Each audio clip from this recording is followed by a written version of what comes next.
The rising starlet Lenny Xu was in a car accident and was carried to the hospital by my husband. Her uterus was severely injured, which could likely lead to infertility or death from massive bleeding. She demanded that I perform the surgery for her, or she would rather endure the pain and die. In my past life, although I knew she had an affair with my husband, I still upheld my duty as a doctor and took on the surgery. The surgery was successful. Yet afterward she kept complaining of abdominal pain and slandered me online for being unprofessional. This cost me my job, got me disowned by my family, and ultimately led me to choose suicide by wrist cutting due to depression. Meanwhile, she stepped over my corpse and openly got together with my husband. After being reborn, I looked at the woman before me and pointed to another surgery waiting for me. This operation is equally important. Find someone else to do it. Her surgery carries an extremely high risk factor. Right now, she either transfers to another hospital or stays here waiting to die. Doctor, please save her. She's still so young. She can't lose her uterus. When my husband, Knox Wei, carried the blood-soaked Lenny Xu into the hospital, his expression was frantic. Anyone who didn't know better would have thought the woman in his arms was his wife. But Knox Wei's wife is me, the protégé of this hospital's most renowned gynecological expert and also a doctor here. My mentor retired last month, and when it comes to gynecological surgeries, I'm currently the top authority here. Knox Wei had come to the hospital to pick me up several times before, so my colleagues all knew him. So when they arrived at the hospital, a colleague who couldn't stand the sight secretly sent this video to my phone right away. The colleague also said, "That woman was holding his hand, calling him husband and begging him to save her. You'd better brace yourself." Even though I had already experienced something like this in my past life, I couldn't help but tear up when I heard my colleague's well-meaning warning. In my past life, when Lenny Xu falsely accused me of tampering with the surgery out of personal grudges, they had also stood up to speak for me. However, with the overwhelming number of online trolls attacking me, those supportive comments ultimately sank without a trace. I quickly expressed my gratitude. "Thank you for your concern." After glancing anxiously toward the emergency department, my colleague urgently said to me, "Oh no, it looks like she'll be transferred to your department. If it's a gynecological surgery, this case might end up in your hands. They're getting on the elevator now. You should avoid them quickly." My colleague was worried that if I suddenly confronted this despicable pair, I might act impulsively and do something extreme, which could jeopardize my promotion. I slightly furrowed my brows as the elevator doors opened, revealing the patient being wheeled out. None other than Lenny Xu, with my extremely anxious husband, Knox Wei, standing beside her. The moment he looked up and saw me, he instinctively lowered his head, but Lenny Xu, lying on the stretcher, suddenly sat up. Facing the group of doctors and nurses rushing over, she pointed directly at me, bypassing them.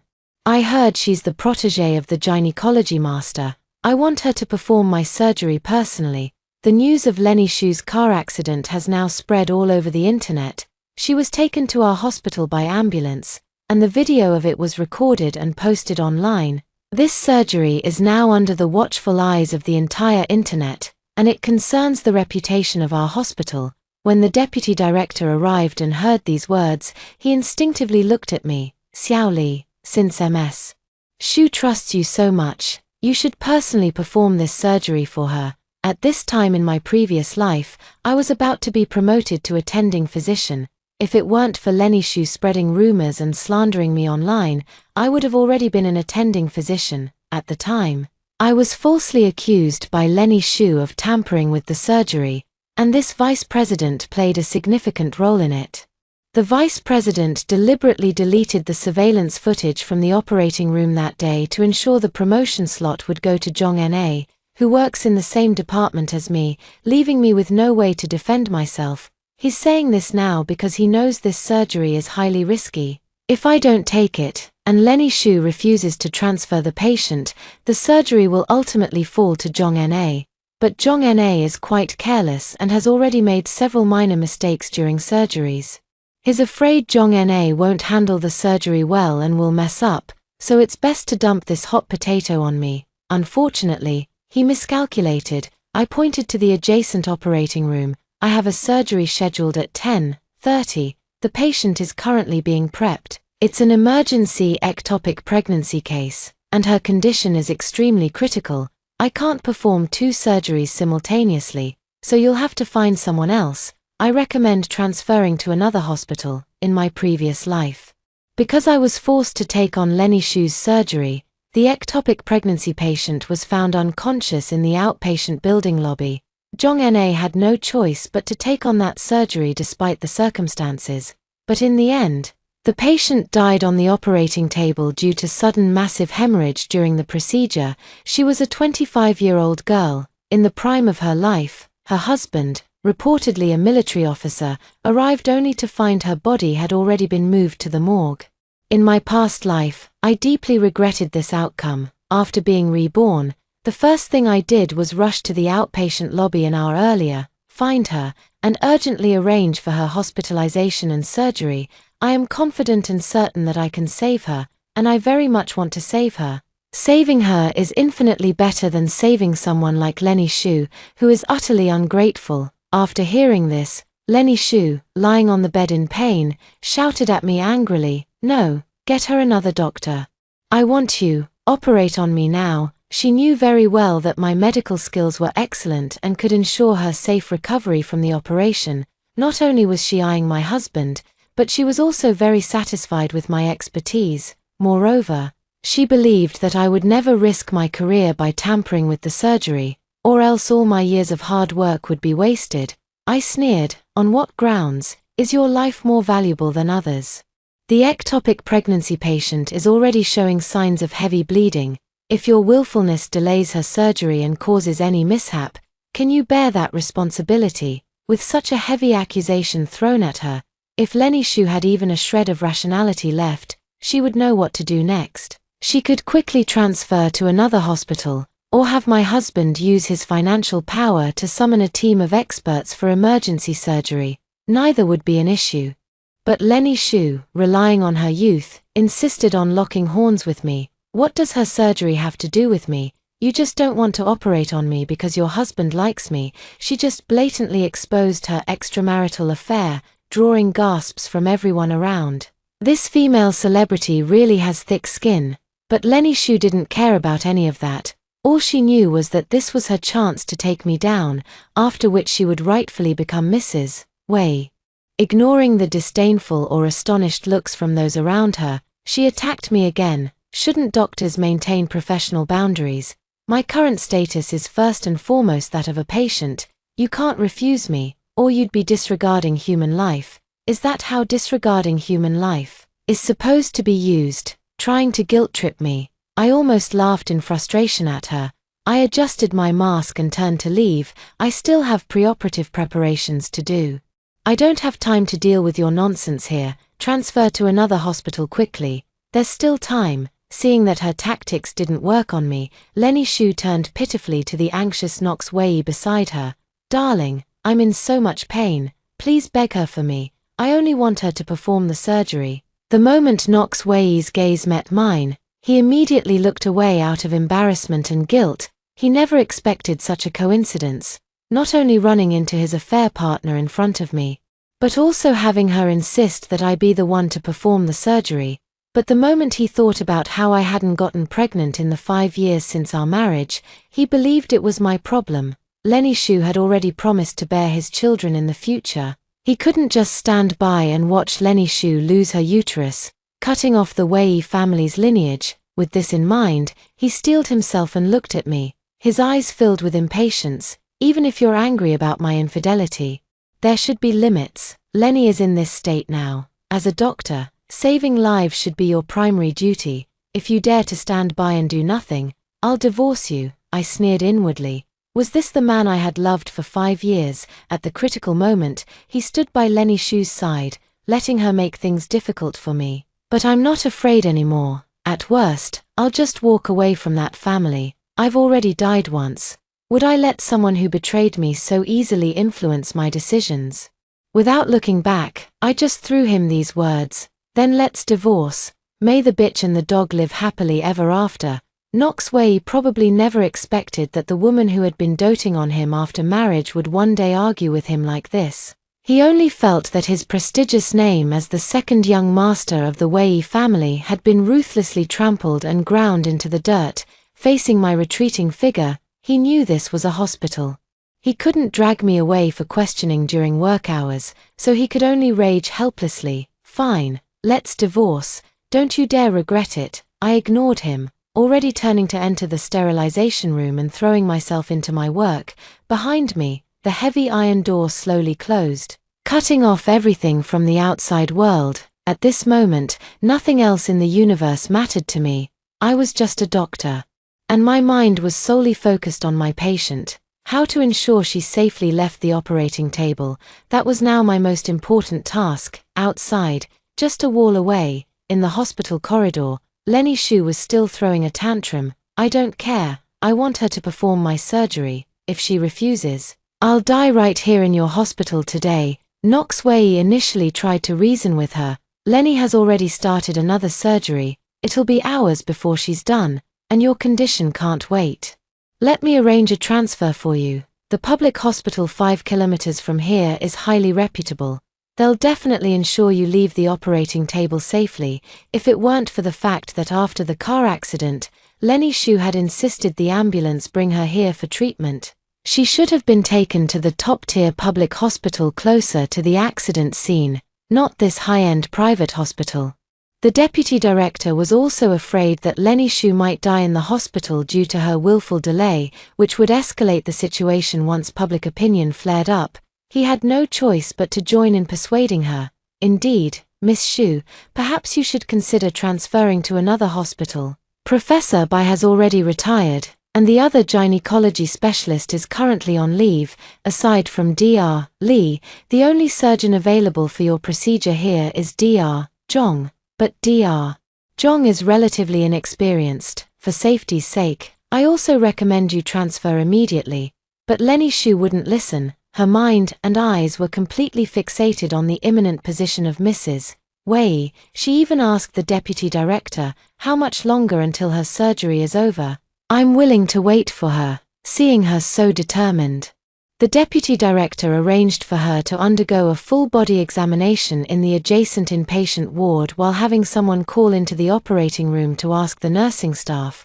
The answer came quickly. It could be as short as 1 or 2 hours, or as long as 7 or 8 hours. If Lenny Shu listens to reason now, she can still keep her uterus, but she insists on having her own way. I'll wait for her. Help me arrange her next surgery. Help me get the preoperative preparations done first.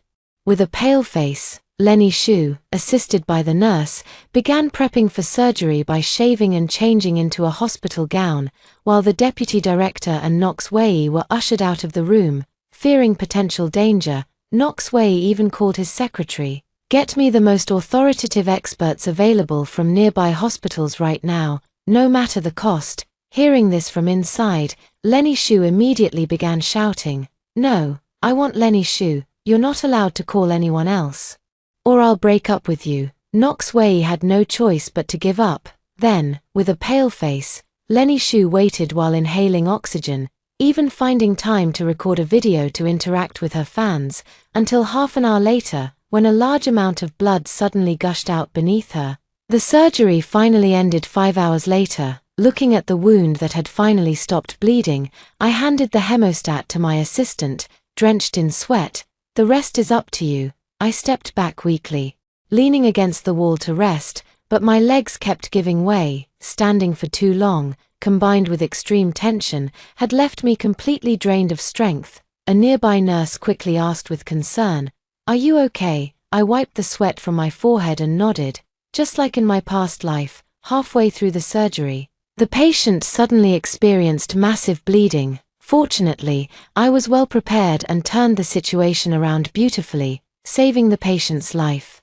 Although one fallopian tube had to be removed and the blood loss was significant, with proper rest and recovery, she would still have a chance to conceive in the future. As I stepped out of the operating room, I found myself in the long corridor lined with operating rooms. Even though all the doors were tightly shut, for a brief moment, I thought I heard Lenny Shu's cries of pain. Perhaps a hallucination caused by the immense stress. For a fleeting moment, I even felt as though I had returned to my past life, back to the time right after I had finished operating on Lenny Shu. At that time, I didn't take advantage of her vulnerable state after surgery just because she had an affair with my husband. I only wished for her to recover safely and then stay out of our lives. But she repaid kindness with enmity and destroyed everything I had, all for the sake of a man, in my past life. When I used a scalpel to slit my own artery, my hands were trembling. How utterly desperate I must have been at that moment. The heavy iron gate slowly opened before me, outside. Knox Wei thought it was Lenny Shu being wheeled out. He came to me immediately. "Doctor, how is Lenny doing?" Yet as soon as he looked up and saw the exhaustion in my eyes, he fell silent. I frowned slightly. She didn't choose to transfer hospitals. Instead, she opted for Zhong Na to perform her surgery. I had clearly mentioned to Knox Wei before that Zhong Na was an unskilled doctor who got her position through connections, yet he agreed to let Zhong Na operate on Lenny Shu.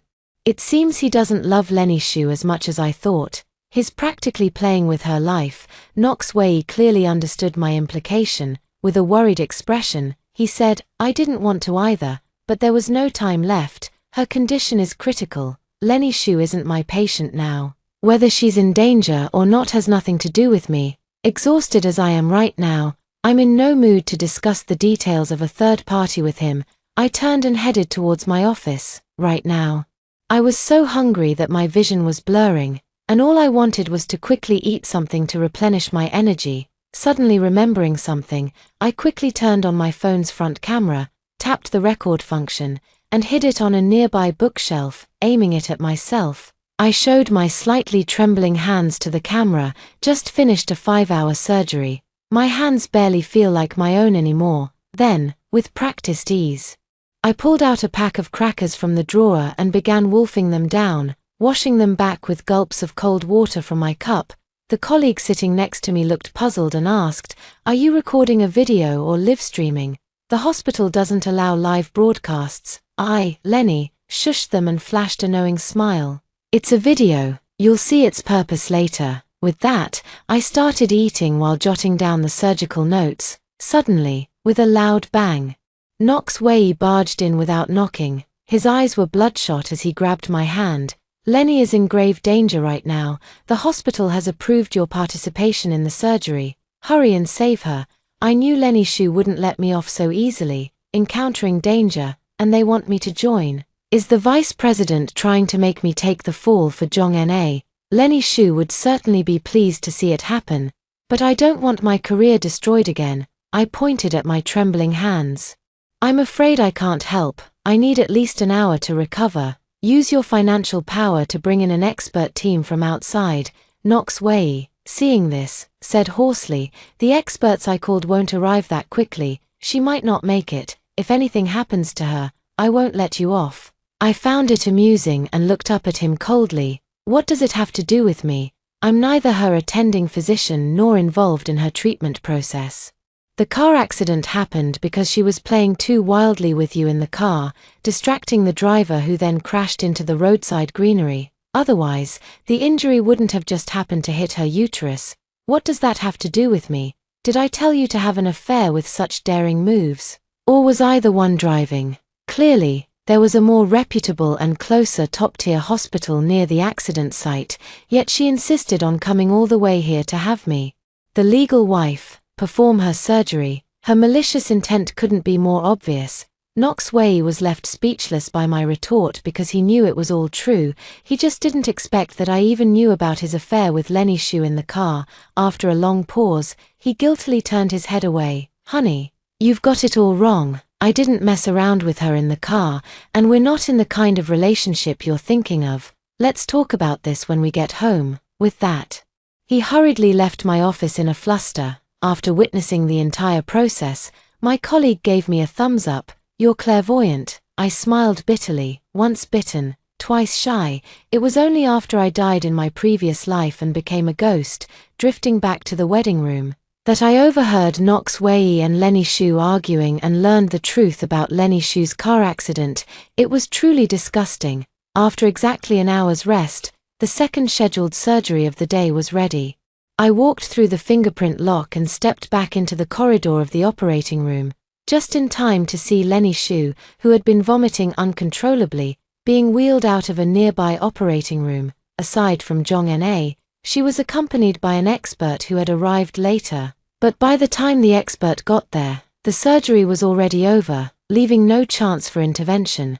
When Lenny Shu saw me, her eyes burned with venom, she opened her mouth, ready to curse at me. But due to severe blood loss, she immediately started retching again the moment she tried to speak, her face alarmingly pale and ghastly. When I returned to my office after finishing the second surgery, Jong-na was already waiting inside for me. Upon seeing me, she flashed a triumphant smile. "This surgery was a success. You didn't expect that, did you, Ms. Shu has agreed to promote our hospital more. From now on, I'll be the hospital's living advertisement. The position of chief physician is definitely mine."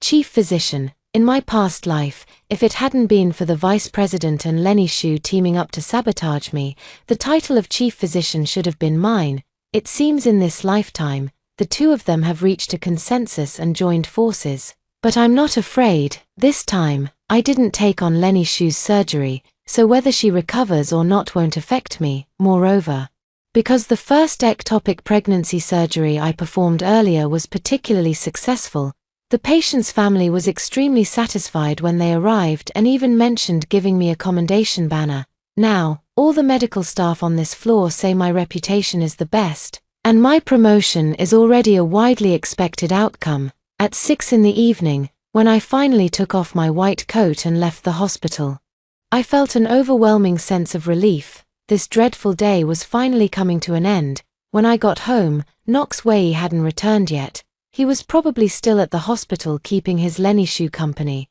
In the corner, the vase still held that bouquet of roses celebrating our 5th wedding anniversary. It looked bitterly ironic. I pulled out the flowers and tossed them all into the trash. Through a friend, I contacted a divorce lawyer. After explaining my situation, they promised to draft the divorce agreement for me as soon as possible. This divorce is happening. I mean it, no empty words. Knox Wei didn't return until late at night. When he came back to the master bedroom, exhausted, he initially wanted to coax me and smooth things over with Lenny, but he found that all my belongings in the room had already been packed up and piled in a corner, and I had moved to the secondary bedroom, even locking the door behind me. "Honey, open the door, let's talk." He patiently knocked. "Talk to my lawyer tomorrow." After that, no matter how much he knocked, I ignored him. It was too late. I needed to sleep, as there was a lot of work waiting for me the next day. Since I've decided to divorce, I won't dwell on anything else. Past affections, betrayals, they're all trivial compared to death. Now, my future is bright. I haven't been abandoned by my family. I'm free from depression, cheerful and confident. That night, I slept peacefully until dawn.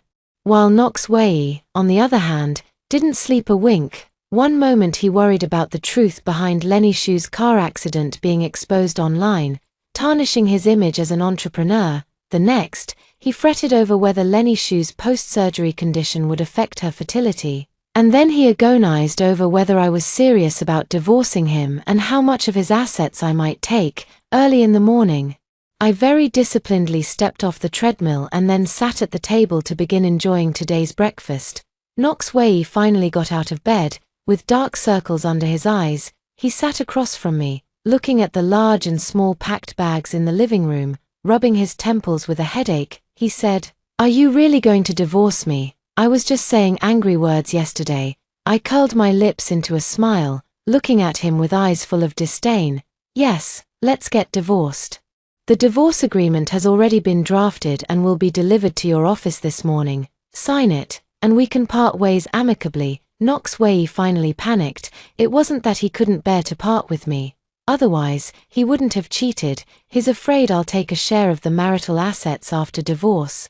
As long as we don't divorce, I can't take those assets away. Finally, his tone softened, and he reached out to take my hand. "Honey, just forgive me this once, okay? As for Lenny Shu, if she has a child in the future, I'll bring it back for you to raise. I won't marry her. You'll always be my lawful wife, my first and only."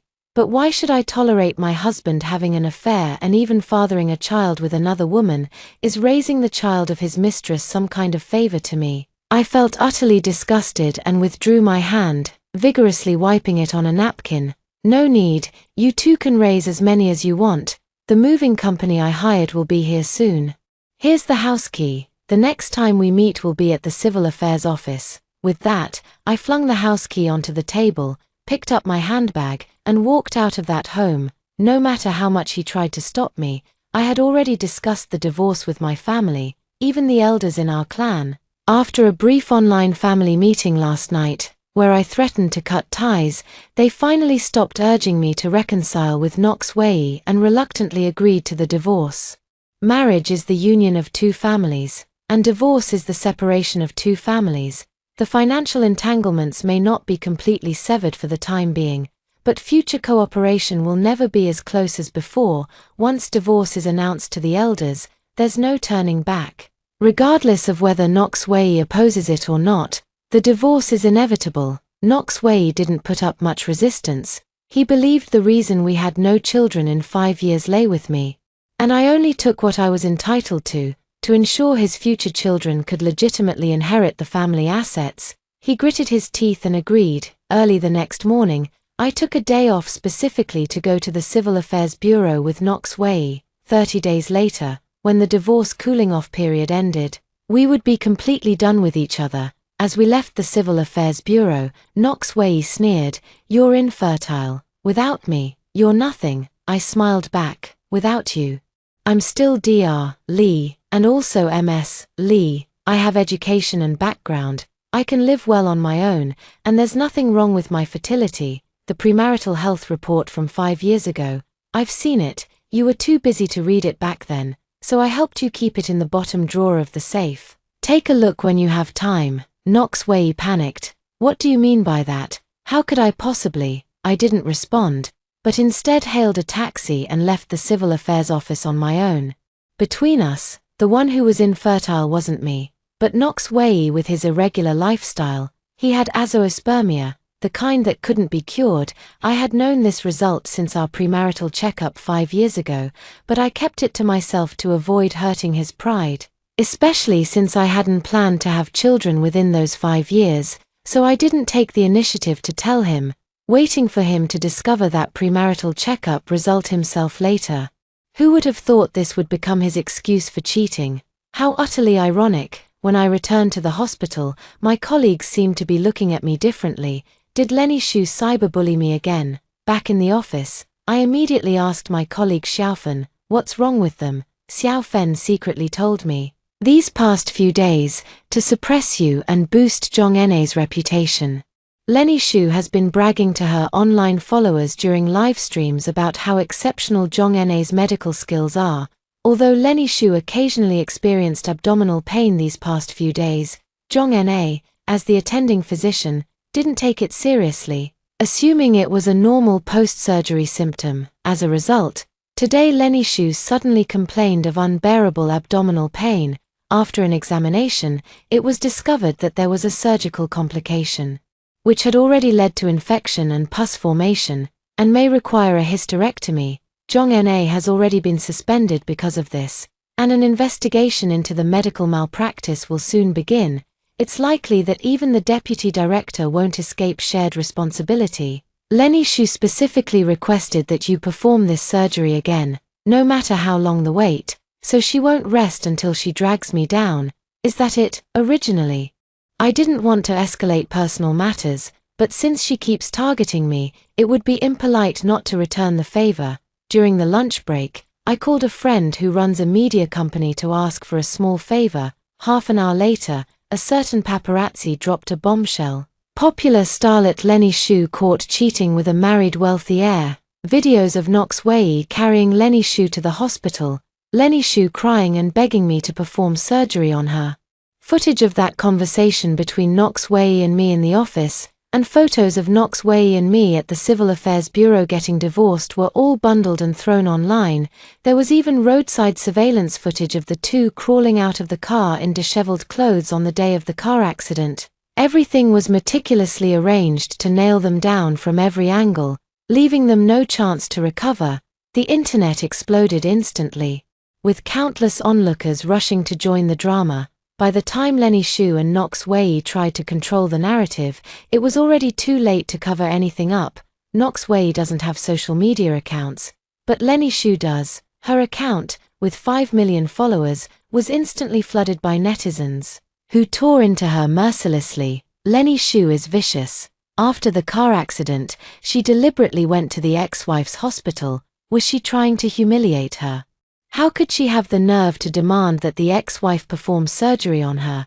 I saw right through her scheme. I used to sympathize with her for the car accident, but now I only pity myself for misjudging her character. Lenny Xu deserved that car accident, still pretending to be some innocent little flower. Yet she was already in the car. Support banning Lenny Xu. We can't let people like her corrupt social morals. The original wife is so pitiful. What did she ever do to deserve this? She was almost framed and had her future ruined. Seeing the overwhelmingly negative comments online and the rapidly plummeting stock of the Wei group, I felt a surge of satisfaction. Upon learning about the public backlash, Knox Wei immediately called me, but I didn't answer. I hung up right away. If it weren't for the convenience of handling the divorce paperwork later, I'd have blocked him already. Knox Wei had no choice but to message me on WeChat. "Honey, I know it was you. If you're upset, take it out on me. Just let her go." "Okay, she's already suffered enough," I replied. "She provoked me first. She's still pressuring me to perform her next surgery. Can't she survive without framing me?" Knox Wei pondered for a moment and decided to switch to a conciliatory approach. "Darling, if you're willing to let her off the hook and clarify online that those were all baseless rumors, I can give you an extra 10 million in the divorce settlement. How about it?" I think his focus is misplaced right now. If I were you, I'd immediately apologize to the public to minimize the damage to the company, rather than trying to silence me. But Knox Wei didn't want to lower his noble head or admit he'd made the wrong decision. After some thought, he messaged me, "How about 20 million? As long as you clarify the rumors about our marital issues. It'll stabilize the company's stock price, and Lenny can also avoid this crisis." I quickly replied to him, "I disagree. If you truly care about Lenny Xu, advise her to transfer to another hospital. Don't come bothering me again. As long as her uterus is preserved, she can still have children in the future. Even if you have azoospermia, it's fine. She can use donor sperm. The child may not be yours, but at least your wife will still be yours." After saying that, I immediately took a screenshot and posted it in our shared family group chat, letting everyone see Knox Wei's disgusting behavior. When my mother-in-law saw it in the group, she was the first to speak up. "Azoospermia? How could my son possibly have azoospermia?" Her world had just collapsed. My parents both scolded Knox Wei, saying he deserved what he got today, and chose to leave the group chat, since I was about to divorce Knox Wei, and our families would no longer be relatives in the future. Shortly after, several relatives on my side of the family also chose to leave the group chat. Knox Wei's aunts and uncles on his side all jumped in, chattering away to offer their opinions. Some even suggested passing their own grandsons to Knox Wei as heirs, clearly eyeing his family assets. Some suggested introducing women to him for sperm donation, clearly enjoying the drama without caring about the consequences. Others advised him not to divorce, saying, "Just stay with me and make it work. Since you can't have kids anymore, why stir up so much trouble?" All these meddling comments left Knox Wei fuming with rage. The more I watched, the more satisfied I felt. After getting my fill of the spectacle, I chose to leave the group chat, and the world instantly became peaceful. That afternoon, Knox Wei called someone to arrange Lenny Xu's transfer to another hospital.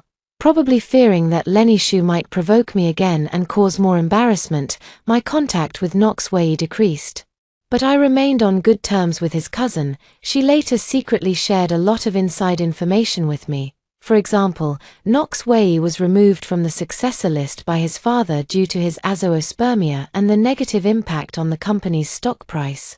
He was reassigned to manage a branch office in a remote city under the group's name, and his family froze his high-limit credit cards, leaving him to survive on a meager fixed salary from then on. After being blacklisted from the entertainment industry, Lenny Shu faced hefty compensations. Once Knox Wei ran out of money, she couldn't even afford the surgery fees. Not long after, due to severe infection, she was forced to undergo a hysterectomy at a small hospital, forever losing the ability to bear children. Logically speaking, two people without reproductive capabilities should have clung to each other for warmth, but instead, Knox Wei despised Lenny Shu for not even having a uterus.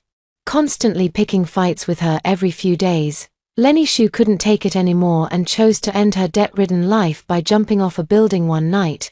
The day she died happened to be the end of the divorce cooling-off period. Knox Wei didn't show up at the Civil Affairs Bureau, even though I waited for him there all day. I think he hates me. He wanted to use marriage to hold me back. Since his own life was miserable, he didn't want me to have it easy either. He wanted to prevent me from remarrying, but I never planned to remarry in the first place. Now that I've been promoted and become a chief physician with a higher salary, I have both money and looks. Why should I step back into the grave of marriage? Let him drag it out if he wants. I can proceed with divorce through separation. It'll just take 2 more years. That's all. During those 2 years, I went abroad and successfully conceived a child using a donor's sperm, giving birth to a lovely baby girl. After learning I'd had a daughter, Knox Wei, who had been stalling the divorce, finally relented. He realized his persistence could no longer change anything. It would only result in his household registry listing a child with an unknown father. The day we went to the Civil Affairs Bureau to complete the procedures, Knox Wei looked much older. When he received the divorce certificate, he regretted his choice for the first time. I regret it. If I hadn't cheated back then, I sneered, if it were me who died tragically today, and Lenny Shu had one, would you still regret it? You only regret your own failure. I don't need his regret. All I want is for him to live the rest of his life in remorse, seeing no hope in life, and ultimately die in despair. Here is the second article. When the blizzard hit, my husband abandoned me at the bus stop, insisting on turning back to drive his 5 months pregnant subordinate home. I collapsed from the cold, begging him to save me, only to be met with his furious scolding. Have you no compassion? How can you, a healthy person, be jealous of a pregnant woman? But he didn't know.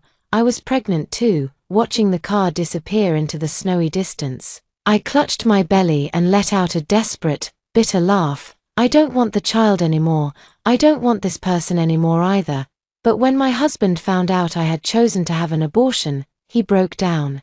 Holding me by the waist, he cried and begged, "Can we try for another child? We can still have a baby." I slammed the divorce papers in his face and shouted, "Get out." As the blizzard approached, Nash Song abandoned me at the bus stop, insisting on driving back in my dowry car to send his 5 months pregnant subordinate home.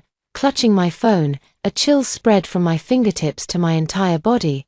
But the forecast says it's going to be a blizzard. You know there's a blizzard coming. Lacey Jew is pregnant now. What if something happens to her? You're a grown adult. Can't you even take care of yourself? He slammed the car door shut, his tone dripping with impatience and disgust. I clung to the car handle, not daring to let go, but I've been feeling unwell all day. Since morning, I've been dizzy and weak, even vomiting constantly. I had considered going to the hospital for a checkup, but thinking about saving money with Nash Song for our future baby, I decided against it. Little did I know he would choose this moment to abandon me at the bus stop. If you're unwell, go straight to the hospital. I'm not a doctor. What good would it do to come to me? He paused, then added, "You're a perfectly healthy person. Why are you jealous of a pregnant woman?" I took a deep breath, struggling to hold back the tears that were about to overflow. Nash Song, I'm asking you one last time. Are you really going to pick her up and leave me behind? Ridiculous. Nash Song didn't even glance at me, starting the engine and driving off without another word. The car sped away, kicking up dust as snowflakes began to drift from the sky. I could no longer hold back my tears. They burst forth uncontrollably. The wind and snow grew increasingly fierce, and I tightened my thin coat. Shivering under the bus stop sign, I forced myself onto the last bus, which was packed with people. The air inside was stale, filled with all sorts of odors. I gripped the handrail tightly, feeling a wave of nausea churning in my stomach. Suddenly, the bus braked sharply, and I was thrown forward, falling heavily to the ground. The crowd around me gasped in shock, but I couldn't feel any pain, only a heart-wrenching, excruciating agony in my abdomen. I felt myself slowly losing consciousness, the sounds around me growing fainter and fainter, until all that remained was a faint buzzing in my ears. When I woke up again, I was already lying on a hospital bed. The pungent smell of disinfectant filled the air, and the white walls felt cold and unfamiliar. A nurse walked over and said indifferently, "You're pregnant, but the baby might not survive. Trying to keep it could endanger the mother. Do you still want it? Pregnant? A baby?" My mind went blank. I'm actually pregnant. But is there still a need for this child? I thought numbly as the doctor asked my family to pick me up. Looking up at the snowflakes filling the sky, I felt an unbearable chill. I also wanted Nash Song to come for me, but when I called, all I got was his impatient refusal. Mechanically, I unlocked my phone. The glaring post in my social feed was from Lacey Jew. The caption reads, "Thank you Nash for protecting me and our child like a warrior. Rain or shine, even in a snowstorm, you still got me home safely." Below it was a photo of steaming chicken soup and a happy maternity shot of Lacey Jew. In the comments section, Nash Song even left a like. Seeing that glowing red heart, I suddenly felt a deep sense of irony. In the blizzard, my husband drove my dowry car to escort another pregnant woman, ignoring my suffering of taking the bus, and even nearly killed our child. A surge of rage rose from the depths of my heart, burning so fiercely that it ached throughout my entire being. I typed this comment below, wishing you both a long and happy life together. Tomorrow, we're getting divorced. These words seemed to drain every ounce of strength from my body. I get along well with my colleagues, including Nash Song. I'm sure everyone in the department can see this message. Sure enough, Xiao Mai privately messaged me, "Sis, don't misunderstand Nash, he was just giving her a ride home." I didn't reply. They had no idea that when I needed him the most, he chose another woman and her child instead. At that moment, my heart died. This child is no longer worth keeping. I called the nurse and gave a bleak smile. No need to preserve the pregnancy. Perform an abortion for me. In a daze, I returned home, my hair already dusted white with snow. Dragging my heavy steps to the bedside, I pulled the thick down comforter over myself, wrapping tightly into a ball, trying to absorb some warmth. Suddenly, with a loud bang, the door was violently kicked open, and Nash Song stood furiously at the entrance, his disheveled tie and dark expression betraying his overwhelming anger.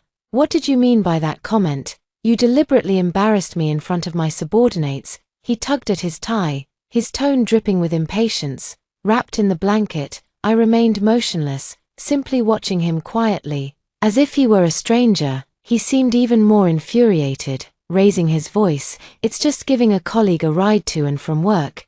Do you have to make such a big deal out of it? Everyone in the company knows Lacey Jew is pregnant. Special circumstances call for special care. Can't you be a little more understanding? Is it really worth arguing with me over something so trivial?" Every word he spoke was like a sharp knife, stabbing straight into my heart. For 3 years of marriage, he had always been gentle and considerate, indulging my every whim, but now, he was accusing me of being petty and narrow-minded. All for another woman. A chill shot up from my feet straight to my heart. I clenched my fists so tightly that my nails nearly dug into my palms. I took a deep breath, struggling to suppress the turmoil inside me, and said, "Narrow-minded, Nash Song, it's snowing today. I just asked you to give me a ride home on your way. Was that so hard? I'm your wife. How many times do I have to tell you?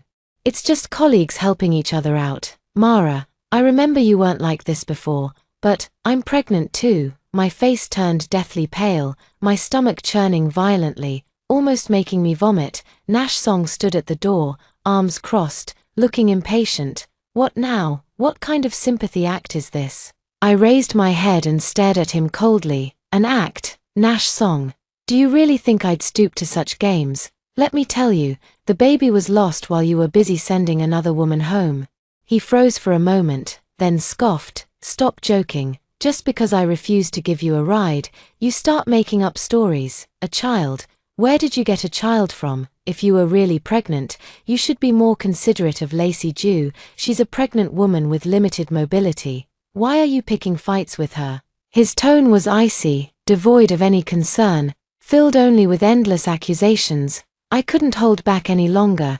Tears streamed down my face. In his mind, is this the kind of person I am? Someone who would fabricate lies and even use a child to gain sympathy, all just to compete for favor? Just now, Lacey even said she upset you and wanted to come apologize specially. Others are so understanding, yet you're the one making unreasonable demands. I kept a sullen face and remained silent. Suddenly, the ringing of my phone interrupted my thoughts. The phone screen flashed with the name Lacey Jew, and I could almost picture her hypocritical expression at that very moment. Nash Song pressed the answer button, but before he could speak, her sickly sweet voice came through. Nash, is Sister Mara okay? I heard, Sister Mara is really angry. Don't take it to heart, she's just too impatient. She definitely still loves you. Even through the phone, I could smell the stench of her manipulative words. Don't defend her, I've spoiled her rotten, throwing a tantrum over something so trivial. Nash Song's voice was dripping with tenderness. Don't worry about this, go to sleep, you're carrying a child, after all. He gently hung up the phone, turned to look at me, his eyes filled with impatience again. I'll sleep in the study tonight, you should reflect on yourself. I closed my eyes, took a deep breath, and slowly opened them. Nash Song, I said calmly, let's get a divorce. He froze, seemingly caught off guard by my words, then let out a mocking laugh. Divorce? What are you making a fuss about now? My patience has its limits. Is this really necessary? It doesn't matter anymore. Let's divorce. My tone was steady, but each word felt like a nail, driving straight into his heart. I finally only told my best friend Lin Wei about the miscarriage. I called Lin Wei, and her voice was filled with heartache and anger. Mara, you're just foolish. Back then, for his future, you voluntarily gave up the promotion opportunity and left the company. Now, just because he got a promotion, he's acting all high and mighty and flirting with subordinates. I closed my eyes, listening to my best friend's concerned scolding, finally feeling a bit of comfort. Yes, I was truly foolish. Not only did I give up a great promotion opportunity, but I even handed over the dowry my parents gave me to support his career, and now, this is how he treats me. Mara, don't worry, I'll keep an eye on them at the company. If I find anything, I won't let that bastard get away with it. I responded softly and hung up the phone. The snow today has covered the entire city. It's so cold. I took a week off, planning to rest properly. I opened the door, and a chill rushed in. The house was empty. Nash Song had left early, without even coming to see me. In the past, whenever we argued, no matter who was right or wrong, he would always leave a fridge magnet with a playful apology or a warm, comforting message. But this time, the fridge was bare. There was nothing at all. Although it was just a miscarriage in the early months, the doctor said I still couldn't take it lightly. If I didn't recover properly, it could lead to chronic health issues later. Suppressing the bitterness in my heart, I mechanically stood in line, registered, and waited. Suddenly, a familiar conversation reached my ears. It was the joyful chatter of expectant parents. Nash, this outfit is so adorable. Should we buy it for our little one? Whatever you say, Nash. The doctor said the baby is growing quite big. I think it might be a boy. If only it looks like you. Hey, boy or girl, it's all good. My parents said they'll come take care of you after you give birth. The woman's voice laughed happily, following the familiar male voice. I looked up in disbelief and indeed saw Nash Song. What did he mean by his parents said they would come take care of her once Lacey Jew gives birth? Could it be that the child in Lacey Jew's belly is actually Nash Song's? I felt as if struck by lightning. While Nash Song gently held that woman in his arms, his face full of adoration, he also saw me, the smile on his face instantly freezing, a flicker of panic flashing in his eyes. What are you doing here? Are you really pregnant? He asked stiffly. I clenched the test report tightly in my hand, my nails digging deep into my flesh, but the pain was nothing compared to the agony in my heart. Does it matter? I retorted coldly, turning my head to see Lacey Jew. Congratulations. By the way, you're about to become a mother. Thank you, Sister Mara. I wasn't feeling well today, so I asked Nash to bring me here for a checkup. Please don't misunderstand. I let out a cold laugh but remained silent. Misunderstand? What would I need to misunderstand? Perhaps my gaze was too icy, because Nash Song also sensed that something was off. He frowned, his tone tinged with displeasure. Mara, what kind of attitude is this? I thought you had reflected properly. What attitude? I curled my lips into a cold smile, struggling to suppress the raging fury in my heart. Nash Song, do you take me for a fool? You drove her home, and now you're accompanying her to a prenatal checkup. Do you think I'm blind? Lacey Jew seemed frightened by me, shrinking back and hiding behind Nash Song as she said weakly, Nash, Mara is so fierce, she might scare the baby. Don't be afraid, Lacey.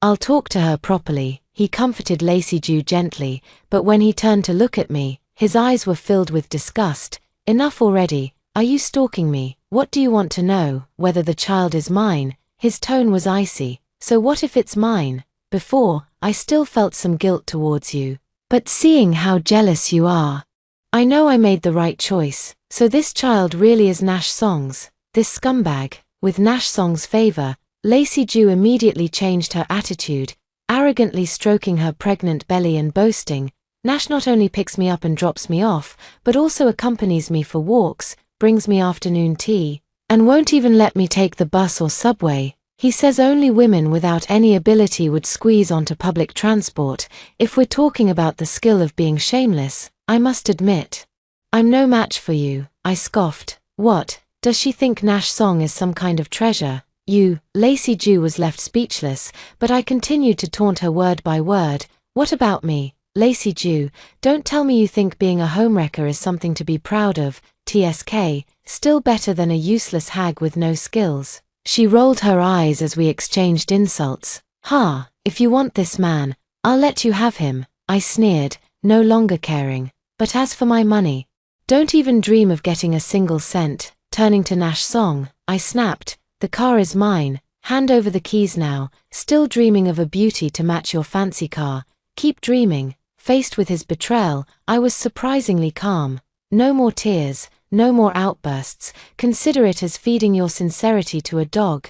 From now on, take back what you rightfully deserve. I snatched the keys back in one swift motion, leaving the two stunned. Nash Song probably never expected me to be so fierce and stood there dumbfounded. The first thing I did when I got home was throw out all of Nash Song's belongings, his clothes, shoes, ties, gaming console, even his most treasured limited edition sneakers. I swept them all into trash bags. I was like a person possessed, frantically erasing every trace related to him.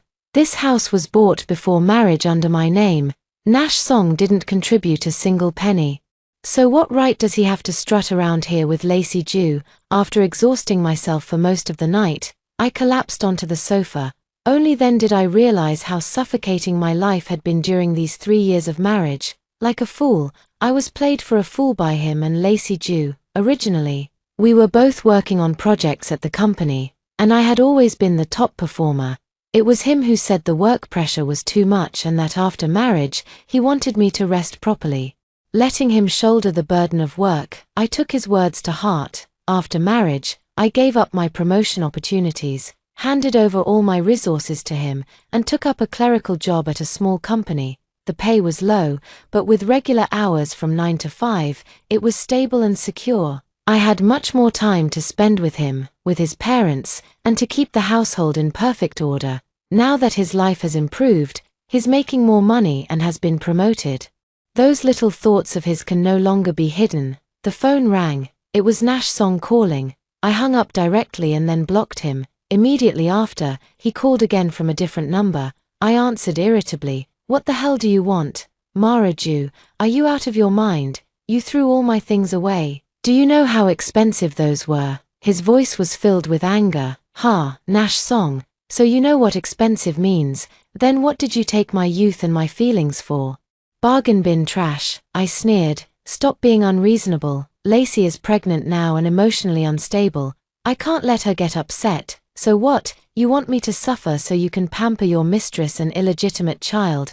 I was practically laughing from sheer disbelief. Mara Jew, don't go too far. Who do you think you are? if it weren't for me, who would even look at you?" Before he could finish, I cut him off.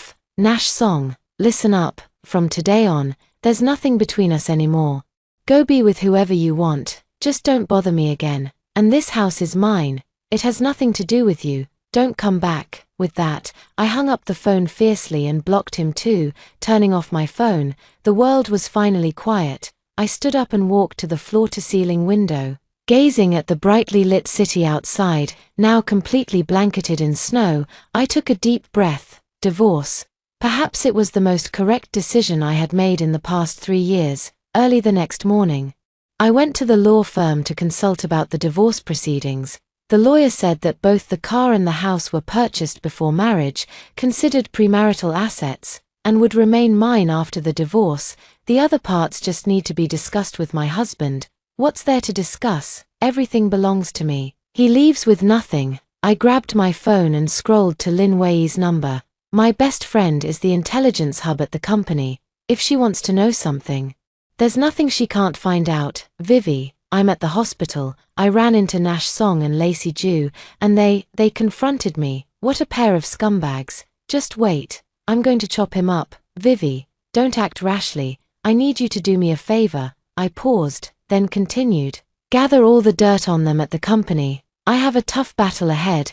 I'll make sure they're utterly disgraced. I sneered coldly, a flash of ruthlessness passing through my eyes. Lin Wei worked quickly, and it didn't take long before she sent over the photos and videos. Suppressing my disgust, I reviewed all the evidence.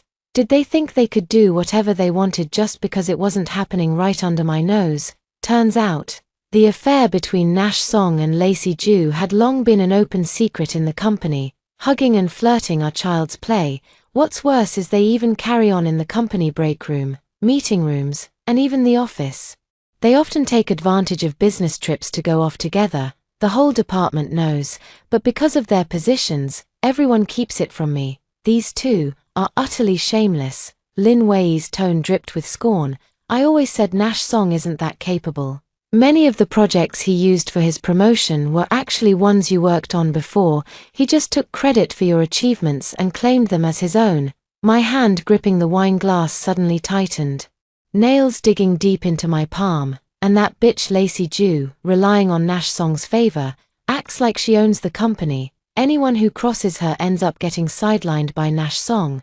So many people have been pushed out because of her. Listening to Lin Wei's revelations, I felt like a complete fool. All my hard work had ultimately become stepping stones for their climb up the ladder. I sneered. Truly, one who sows the wind shall reap the whirlwind, since they have no sense of shame. Don't blame me for being ruthless. I compiled all the evidence into a PowerPoint and had Lin Wei send it to the company's main group chat, stirring up a storm with a single stone.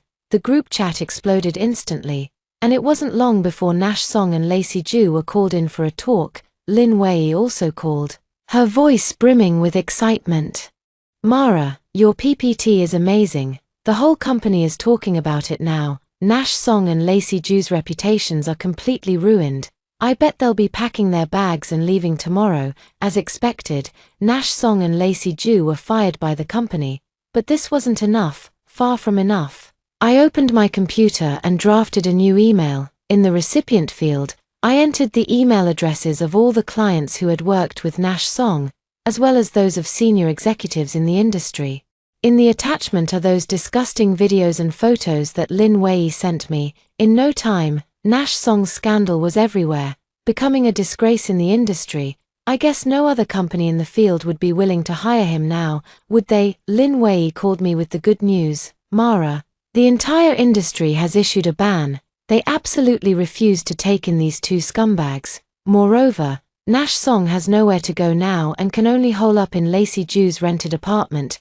These days, Lacey Jew is like an angry old hen, constantly fuming over this useless man.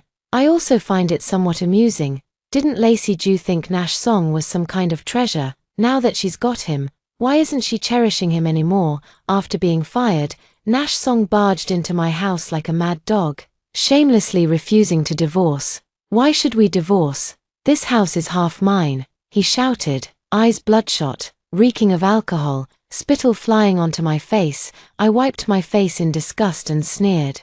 Nash Song, you were caught red-handed cheating during our marriage, and you still have the nerve to ask for the house.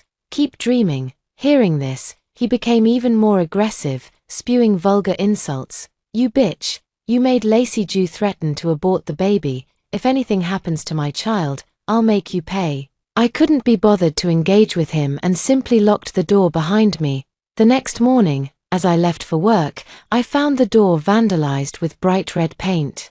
Scrawled with words like barren hen and husband killer, the pungent smell of the paint made me nauseous. No need to think, it must be the doing of that Nash Song and his family. Sure enough, Nash Song's parents stood like two guardian deities blocking my doorstep. I quickly tightened my coat, yet still felt a bone-chilling cold. You're such a cruel woman. On such a cold day, you actually made my son homeless. His mother was the first to attack. Of course your son is sleeping in his cozy nest. I suppressed my anger, my tone laced with sarcasm. How could I forget him saying that once Lacey Jew gives birth, you'd be eagerly rushing to take care of her during her confinement.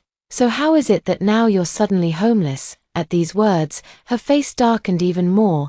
Pointing a finger at me, she screeched. So what if that's the case? You jinx, 3 years of marriage and not even a hint of a baby in your belly, yet you have the nerve to hog my son's house. Our Song family lineage must not end. The child in Xiaoju's belly is a boy, precious beyond measure. A woman like you deserves to be drowned in a pig cage. Flecks of spit flew from her mouth as her shrill voice rose. Disgusted, I took a step back. His father chimed in as well. Exactly. How did your parents raise you? You have no manners at all. My son has been so good to you, providing you with good food and drink, and this is how you treat him. Do you even have a conscience? Hurry up and transfer the property to my son. Consider it some compensation for our old Song family. Looking at their ugly faces, I felt a wave of nausea churn in my stomach. It was utterly revolting. This wasn't about seeking an explanation. It was outright extortion. I pulled out my phone and called the police directly. Hello, 110. There are people here maliciously vandalizing my walls, blocking my door, and threatening me. The police arrived quickly and took the elderly Song couple away.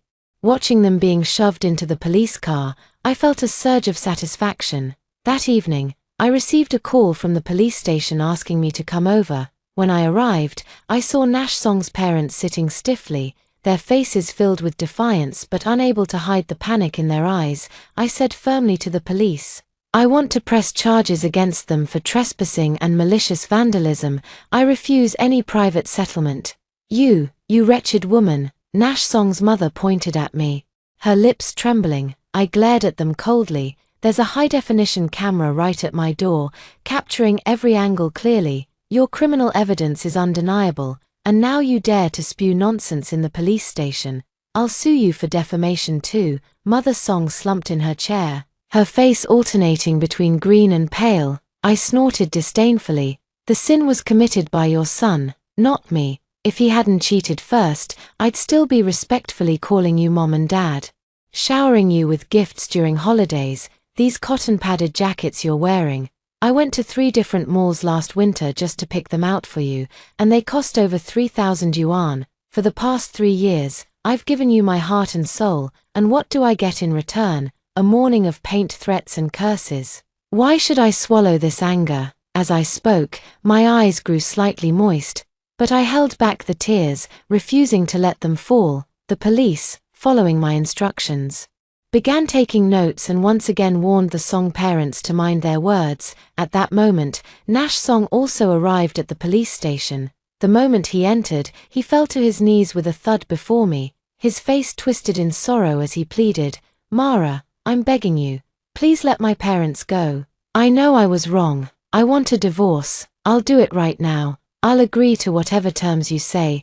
I won't make a scene anymore. As he spoke, he began slapping himself hard across the face, each blow louder than the last, as if trying to express his remorse through this physical punishment. Watching him in this state, I felt not a single ripple of emotion, only endless disgust. To ensure a smooth divorce process, I ultimately chose to forgive his parents. I quickly called my lawyer to draft the divorce agreement immediately and had Nash Song sign it. After dealing with all this mess, I was completely exhausted, both physically and mentally. I threw myself onto the sofa, picked up my phone, and scrolled through the photos of Nash Song and me from before. The sweet memories from the past now seemed so ironic and ridiculous. How could I have been so blind to fall in love with such a scumbag? I deleted all the photos and videos related to him, completely erasing him from my life. The moment I held the divorce certificate in my hand, I felt all the strength drain from my body. 3 years of marriage shattered in an instant. To say I felt nothing would be a lie. But I knew all too well that a long agony is worse than a short one. Dragging it out would only bring more pain. In a way, I even felt relieved, thankfully. That child chose not to come into this world. That night, Lin Wei and I drank ourselves into oblivion. She patted me on the shoulder while slurring her words. Men, they're all the same. Don't take them too seriously. ***. Sis will have your back from now on. I laughed and pushed her away. But a warm feeling surged in my heart. When I called my parents back home to talk about the divorce, I expected them to scold me. But instead, they overwhelmingly supported me. Mara, we never thought that guy was right for you. But you were so head over heels that we couldn't stop you. Dad, Mom, I was wrong. I shouldn't have been so willful. Hearing my parents' voices, my nose tingled, and I couldn't hold back my tears. It's okay, sweetheart. It's good that you left. Live well from now on. And we'll always support you. With the support of my parents and close friends, I felt as if I had divine assistance. I went home and had a prosperous new year, fully recharging my energy. When spring came and the snow melted, I returned to the city. I quit my 9-to-5 office job and found a challenging new role in live streaming operations. 3 years of marriage had drained all my passion and ambition.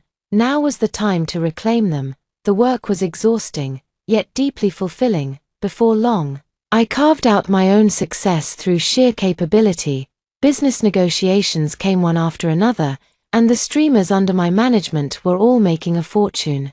With work temporarily settled, I finally had a chance to catch my breath. I arranged to meet Lin Wei, and we found a quiet cafe, ordered 2 cappuccinos, and started catching up. How have you been lately? Is work going well? Lin Wei asked with concern. Not bad, quite fulfilling, I replied with a smile. Taking a sip of my coffee, that's good. Lin Wei also smiled, then leaned in mysteriously and lowered her voice to ask, that bastard, do you want to know how he's doing now? I looked at my best friend curiously. Wanting to know about him now is just the result of lingering resentment. Lin Wei observed my expression and sighed in relief. Let me tell you, that guy is having a really rough time now. He couldn't make it in the city, lost all his reputation, and had to slink back to his hometown to live off his parents. Lin Wei vividly described. Guess what? Lacey Ju actually followed him back. Lacey Ju, is she out of her mind? Exactly. I heard the Song family parents initially treated Lacey Ju like royalty, but not long after she gave birth, things changed. They started bossing her around endlessly. Laundry, cooking, feeding pigs, she had to do it all. Lin Wei's tone carried a hint of mockery, but that's not even the worst part. Lin Wei lowered her voice mysteriously. Rumor has it their child, because of the Song parents' superstitions, missed proper treatment and ended up brain damaged from a fever. I nearly spat out my coffee, feeling a pang of pity, and asked, how could this happen? What kind of superstition? Just the same old rural nonsense. When the child had a fever, they refused to go to the hospital and insisted on performing exorcisms at home, and then, Lin Wei shrugged with a you know how it goes expression. I sighed deeply. Honestly, the child was the most innocent one. Who would have thought their life would begin with such a catastrophic start? What about Nash Song? He couldn't have just stood by and watched, could he? I asked Lin Wei. Him, what can he even do? He ran back to the city drowning in debt, penniless, and when his child got into trouble, all he could do was haul bricks at a construction site. Lin Wei's tone was dripping with disdain. And guess what? This young master broke his leg within 3 days of working there. I covered my mouth, feigning surprise. That unlucky? Exactly, Lin Wei vividly recounted. Now the whole family is relying solely on Lacey Jew to keep things afloat. She used to be so haughty, but now she has to grovel before the two elderly Song family members, take care of a child with special needs, and look after a crippled husband. TSK, how the tables have turned. In Lin Wei's description, Lacey Jew had become a disheveled old woman, and Nash Song had truly turned into a useless wreck.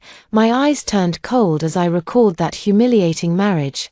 Thankfully, I cut my losses in time. All of this was destined by fate, otherwise, the ones suffering would have been me and my child. They say only the wicked can torment the wicked. Let that wretched family drown in their misery. As for me, it's time to embrace my perfect life. Here is the second article. At the engagement party, my fiancé was called away by a single phone call from his mistress. Afterwards, she taunted me, saying, "We are the true love." Ezra Zheng would stop a plane to chase her, abandon a business alliance marriage, and even spend 500 million just to catch a glimpse of her in the hands of kidnappers. What am I, compared to that? I smiled faintly without speaking. Oh, the pitiful creature who thinks she's loved. How I look forward to the expression on her face when her dreams shatter. Mr. Zheng is missing. The waiter frantically reported to me. I casually smoothed my hair and admired the $100 million look in the full-length mirror, thoroughly pleased. If it's gone, it's gone. Inform the guests to move to the grand hall upstairs. Let's have an extraordinary and magnificent ball. How could my billion-dollar styling just go to waste like that? The engagement banquet abruptly transformed into a high society ball, even if it was untimely. Who among the present would dare to speak out of turn in front of me? With a graceful smile, I personally hosted the ball, observing the confusion on everyone's faces but offering no further explanation. As expected, no one dared to comment, and everyone calmly went through the entire process as if they had long known it was just an ordinary high society ball. The banquet ended with all guests and hosts in high spirits. Since Ezra Zheng dared to disappear during the engagement party, it was only natural for me to demand an explanation. The elders of both families were very satisfied with my ability to handle the situation on the spot, but at the same time, the anger towards Ezra Zheng's antics grew even more intense. Absurd. How old are you? Can't you even distinguish the seriousness of the occasion? Is this matter of sky-falling importance something you must personally attend to? Leaving Lena behind, Madame Zheng struck her cane forcefully, scolding Ezra Zheng with a face full of fury. The elder Mr. Zheng passed away early, and in those days, the Zheng family was surrounded by wolves and tigers.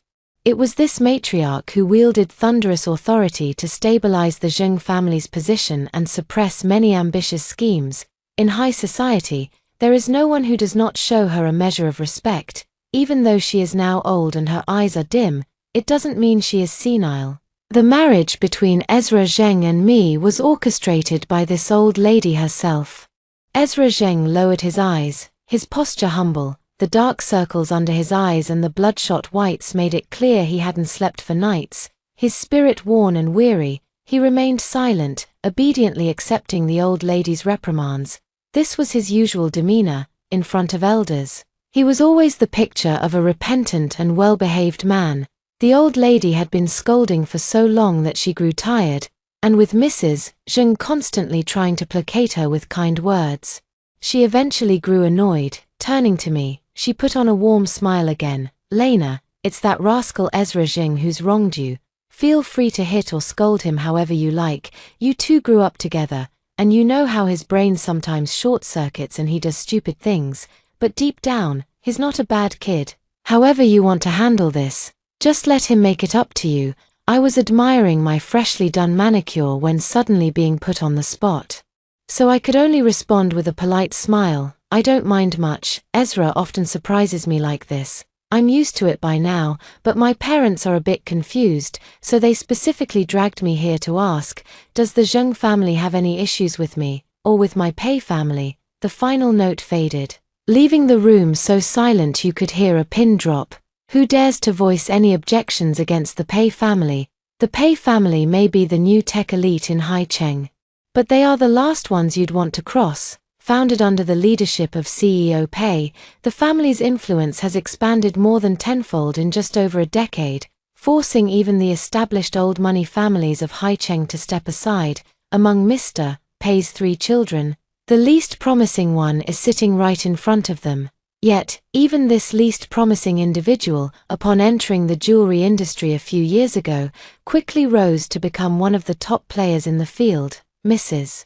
Zheng originally favored my eldest sister as the ideal marriage candidate. Unfortunately, my sister didn't take a liking to Ezra Zheng. Although Ezra Zheng is highly capable, he still falls short of being a match for the heir of the Pei family. Settling for second best, I'm the perfect candidate, Lena Pei. This was Ezra Zheng's first utterance since arriving today. Let's talk privately if there's anything. He gave me a covert glance, his eyes shadowed. I raised an eyebrow slightly, thinking this was interesting, and was quite willing to humor him. Fine, then we'll handle it ourselves, no need to trouble the elders. Speak up, what's the meaning of running away from the engagement banquet, giving me attitude? I crossed my arms, glaring at him with displeasure. Ezra Zheng pulled out a cigarette, lit it, took 2 deep drags, then threw it to the ground under my disgusted gaze and crushed it with his shoe. Myra Liu is pregnant. I scoffed lightly, none of my damn business. That's your mistress, your little fling. I certainly don't have the ability to get her pregnant with my kid. Besides, I remember warning you to cut ties with her cleanly. I don't care who you're with, but I hate trouble. And she doesn't seem like the quiet type. You've always looked down on me, Ezra Zheng blurted out. Straying from the topic, I answered without hesitation, I don't see anything about you worth my respect. Ezra Zheng chuckled softly. Then why did you agree to marry me? I need a husband in name, and you need a wife in name. As luck would have it, this husband and wife can bring each other tremendous benefits. My answer was so matter-of-fact that it sent Ezra Zheng into fits of laughter like a madman. I was about to go up and kick him when his face suddenly darkened, and he asked, "Then do you believe in love?" I scoffed. Only fools believe in that nonsense. That day, Ezra Zheng dragged me into a conversation as if he were drunk, rambling on like an idiot, constantly beating around the bush about love or whatever, until my ears were calloused from listening. I had always thought his attitude toward Myra Liu was just for fun, but now perhaps I need to reconsider. In the end, we reached some kind of strange agreement. The marriage would still proceed, but it would be held after Myra Liu gave birth to the child. I continued my daily routine of indulging in food, drink, and entertainment, spending money like water and living an extravagantly luxurious life. When in a good mood, I'd go to the office for a couple of days to fulfill my duties as CEO. Perhaps out of some strange sense of guilt, my parents and siblings kept transferring more and more money into my account, to the point where I could barely keep up with my reckless spending. Day after day, I drowned myself in dreams and intoxication, almost forgetting what era I was living in. Little did I expect trouble to arrive so unexpectedly. The banquet ended, and having been plied with quite a bit of alcohol, my steps were unsteady. Though my mind remained relatively clear, I lazily leaned on a man's shoulder, letting him support me, the young master of the fallen noble family, the Li family. I knew what kind of scheme he was plotting, and I was happy to play along, considering he was at least somewhat decent. Just then, someone blocked my path. I lazily lifted my eyelids, didn't recognize him. The woman's makeup was bright and striking, her figure tall and slender, wearing flat shoes that didn't quite match her evening gown, yet her expression carried a somewhat haughty air. "Miss Pei, I've long heard of your reputation. It's a pleasure to finally meet you today." I didn't recognize her, but I could tell she meant trouble, so I retorted sharply, "I attend banquets like this every day. How come I'm only seeing you today? What? Were you not qualified to attend such events before?" The woman was choked up, unable to retort, because every word I said hit her where it hurt. "I'm Myra Liu," she said, her chin slightly raised, exuding an air of arrogance as if I should naturally know who she was. "Never heard of you. A good dog doesn't block the way. Get lost." Myra Liu's face twisted in anger for a moment, but she quickly regained her composure. "I just came today to advise Miss Pei that a marriage without love is like a pair of glass slippers that don't fit. Glamorous to outsiders but agonizing in reality. I burst out laughing, unable to resist teasing. Then has anyone told you that a woman without status is called a mistress? And a child without status is called a bastard? Myra Liu turned pale, my words cut like knives, carving into her heart. Lena Pei, Ezra Zheng, and I are the ones truly in love. You're the one standing in the way. Aren't you even a little curious about what Ezra Zheng ran off to do on the day of your engagement? I pick at my ear. Probably off on some shady rendezvous with a despicable bug. His taste has always been terrible, and his preferences rather peculiar. Myra Liu is so furious that veins bulge at her temples, but she doesn't forget her objective, forcing out a triumphant tone. That day, I left the pregnancy test results behind and boarded a flight abroad. Ezra intercepted the plane and came personally to beg me to stay. Suddenly, it all makes sense to me. I was wondering why Ezra Zheng suddenly borrowed money from me for no reason. Turns out he couldn't cover the hush money and compensation after stopping the plane. Acting cool feels great, but don't force it if your wallet can't keep up. I watched her with amusement, debating whether to reveal the truth. I'd love to see Ezra Zheng's image shatter in his mistress's eyes. On second thought, forget it, better not screw over a business partner. It'd make me look untrustworthy. Myra Liu, seeing my prolonged silence, thought she had grasped my weakness. Ezra has told me everything. There's no affection between you two. It's purely a partnership of convenience. I silently agreed.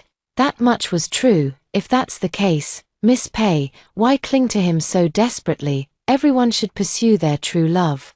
Ezra has already found his, so why insist on keeping someone who doesn't love you by your side? The tale of having the body but not the heart is far too cliched. I was stunned. You're saying I'm clinging to him desperately? I was almost laughing in anger. That idiot Ezra Zheng is two-faced, bad-mouthing me without hesitation to placate his mistress. Myra Liu sneered at my reaction. Or is it that Ezra can't bear to part with you, Miss Pei? Do you really enjoy meddling in other people's relationships this much? I laughed genuinely. Ezra Zheng's taste in partners is as appalling as his character. Utterly incapable of telling who's truly in charge. Allow me to kindly remind the forgetful Miss Homewrecker. My engagement with Ezra Zheng is common knowledge among the entire high society of Haicheng. The cancellation of the engagement party doesn't mean the engagement is off. I hope the other party has some self-awareness about who the real third wheel is. Myra Liu was incredulous, shrieking sharply, "You still plan to marry Ezra, Lena Pei? How shameless can you be?" I raised an eyebrow slightly. Open marriage? Clearly, you wouldn't understand that, you bumpkin. Myra Liu was so furious her chest heaved uncontrollably. Her purpose in deliberately blocking me today was to annoy me, making me self-aware enough to give up on Ezra Zheng. But how could she understand? For people like us, marriage is about the family power behind it. As for what kind of garbage the actual marriage partner is, it doesn't matter at all. The understanding between Ezra Zheng and me is that we each do our own thing, neither interfering with the other, and not bringing trouble into the marriage is the bottom line. But it seems Myra Liu just can't grasp this bottom line. Her face turned ashen, her brightly colored red lips trembling slightly as she desperately tried to find her shattered dignity by belittling me. Lena Pei, you were just born lucky. What else do you have to show for yourself? Ezra is the sole heir of the Zheng family. His abilities and looks are outstanding in every way. What makes you worthy of him, besides eating, drinking, and having fun? What other skills do you have? He doesn't love you, and you don't love him either. There's no love between you. And you're not even a good match. How can you still have the nerve to marry him? This level of damage was too low to stir even the slightest ripple in me. Before I could open my mouth to deliver the final blow, Li Juo couldn't hold back and snapped first. She's not good enough for Ezra Zheng, and you think you're qualified. If I remember correctly, you're just an internet celebrity who got famous from a dance show, constantly marketing your daily life with a mysterious wealthy boyfriend. Does Ezra Zheng even know you're using him to attract attention and make money? I was shocked. How do you know all this? Li Juo scoffed. She signed under my friend's agency. She tried to seduce my buddy before but failed. Who knows how she ended up with Ezra Zheng? Myra Liu didn't expect Li Juo to suddenly intervene and expose all her secrets. Instantly flushing red with anger, she stumbled back 2 steps in panic, her footing unsteady, nearly losing her balance. The next moment, she hunched over, clutching her abdomen with a pained and slightly contorted expression, moaning, My stomach hurts so bad, the baby, my baby." I was utterly impressed by this masterful display of acting.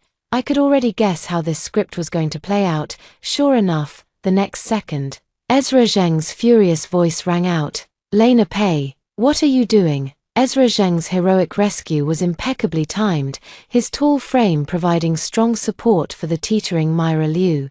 With a tense expression, he asked carefully, "Myra, are you okay?" Myra Liu's eyes brimmed with tears as she looked up at him pitifully. "Ezra, my stomach hurts so much."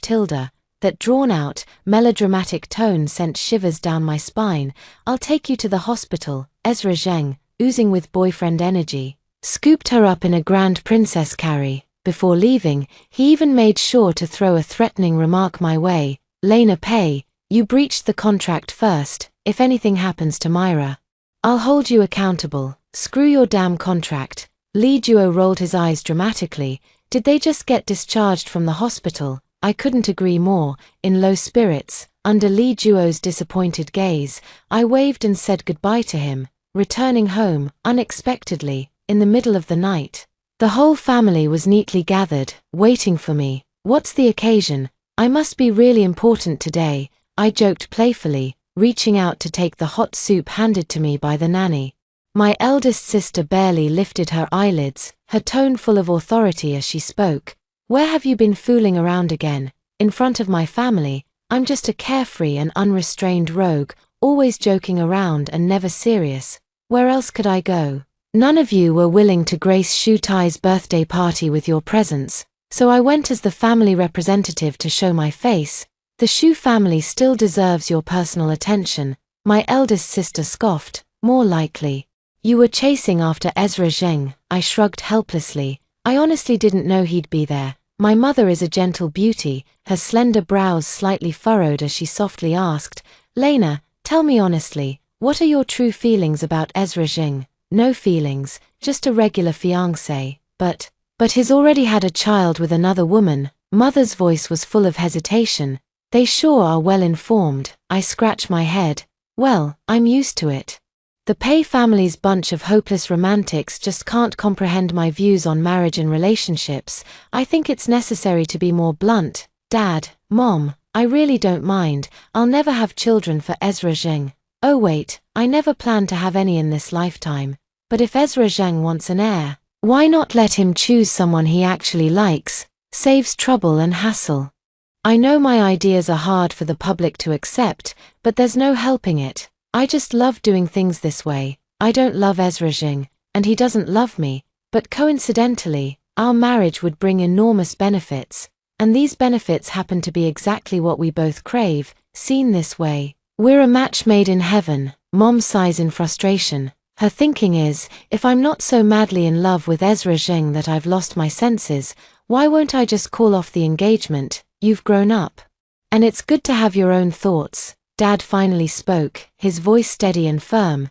"But I hope you can distinguish what is more important in your heart."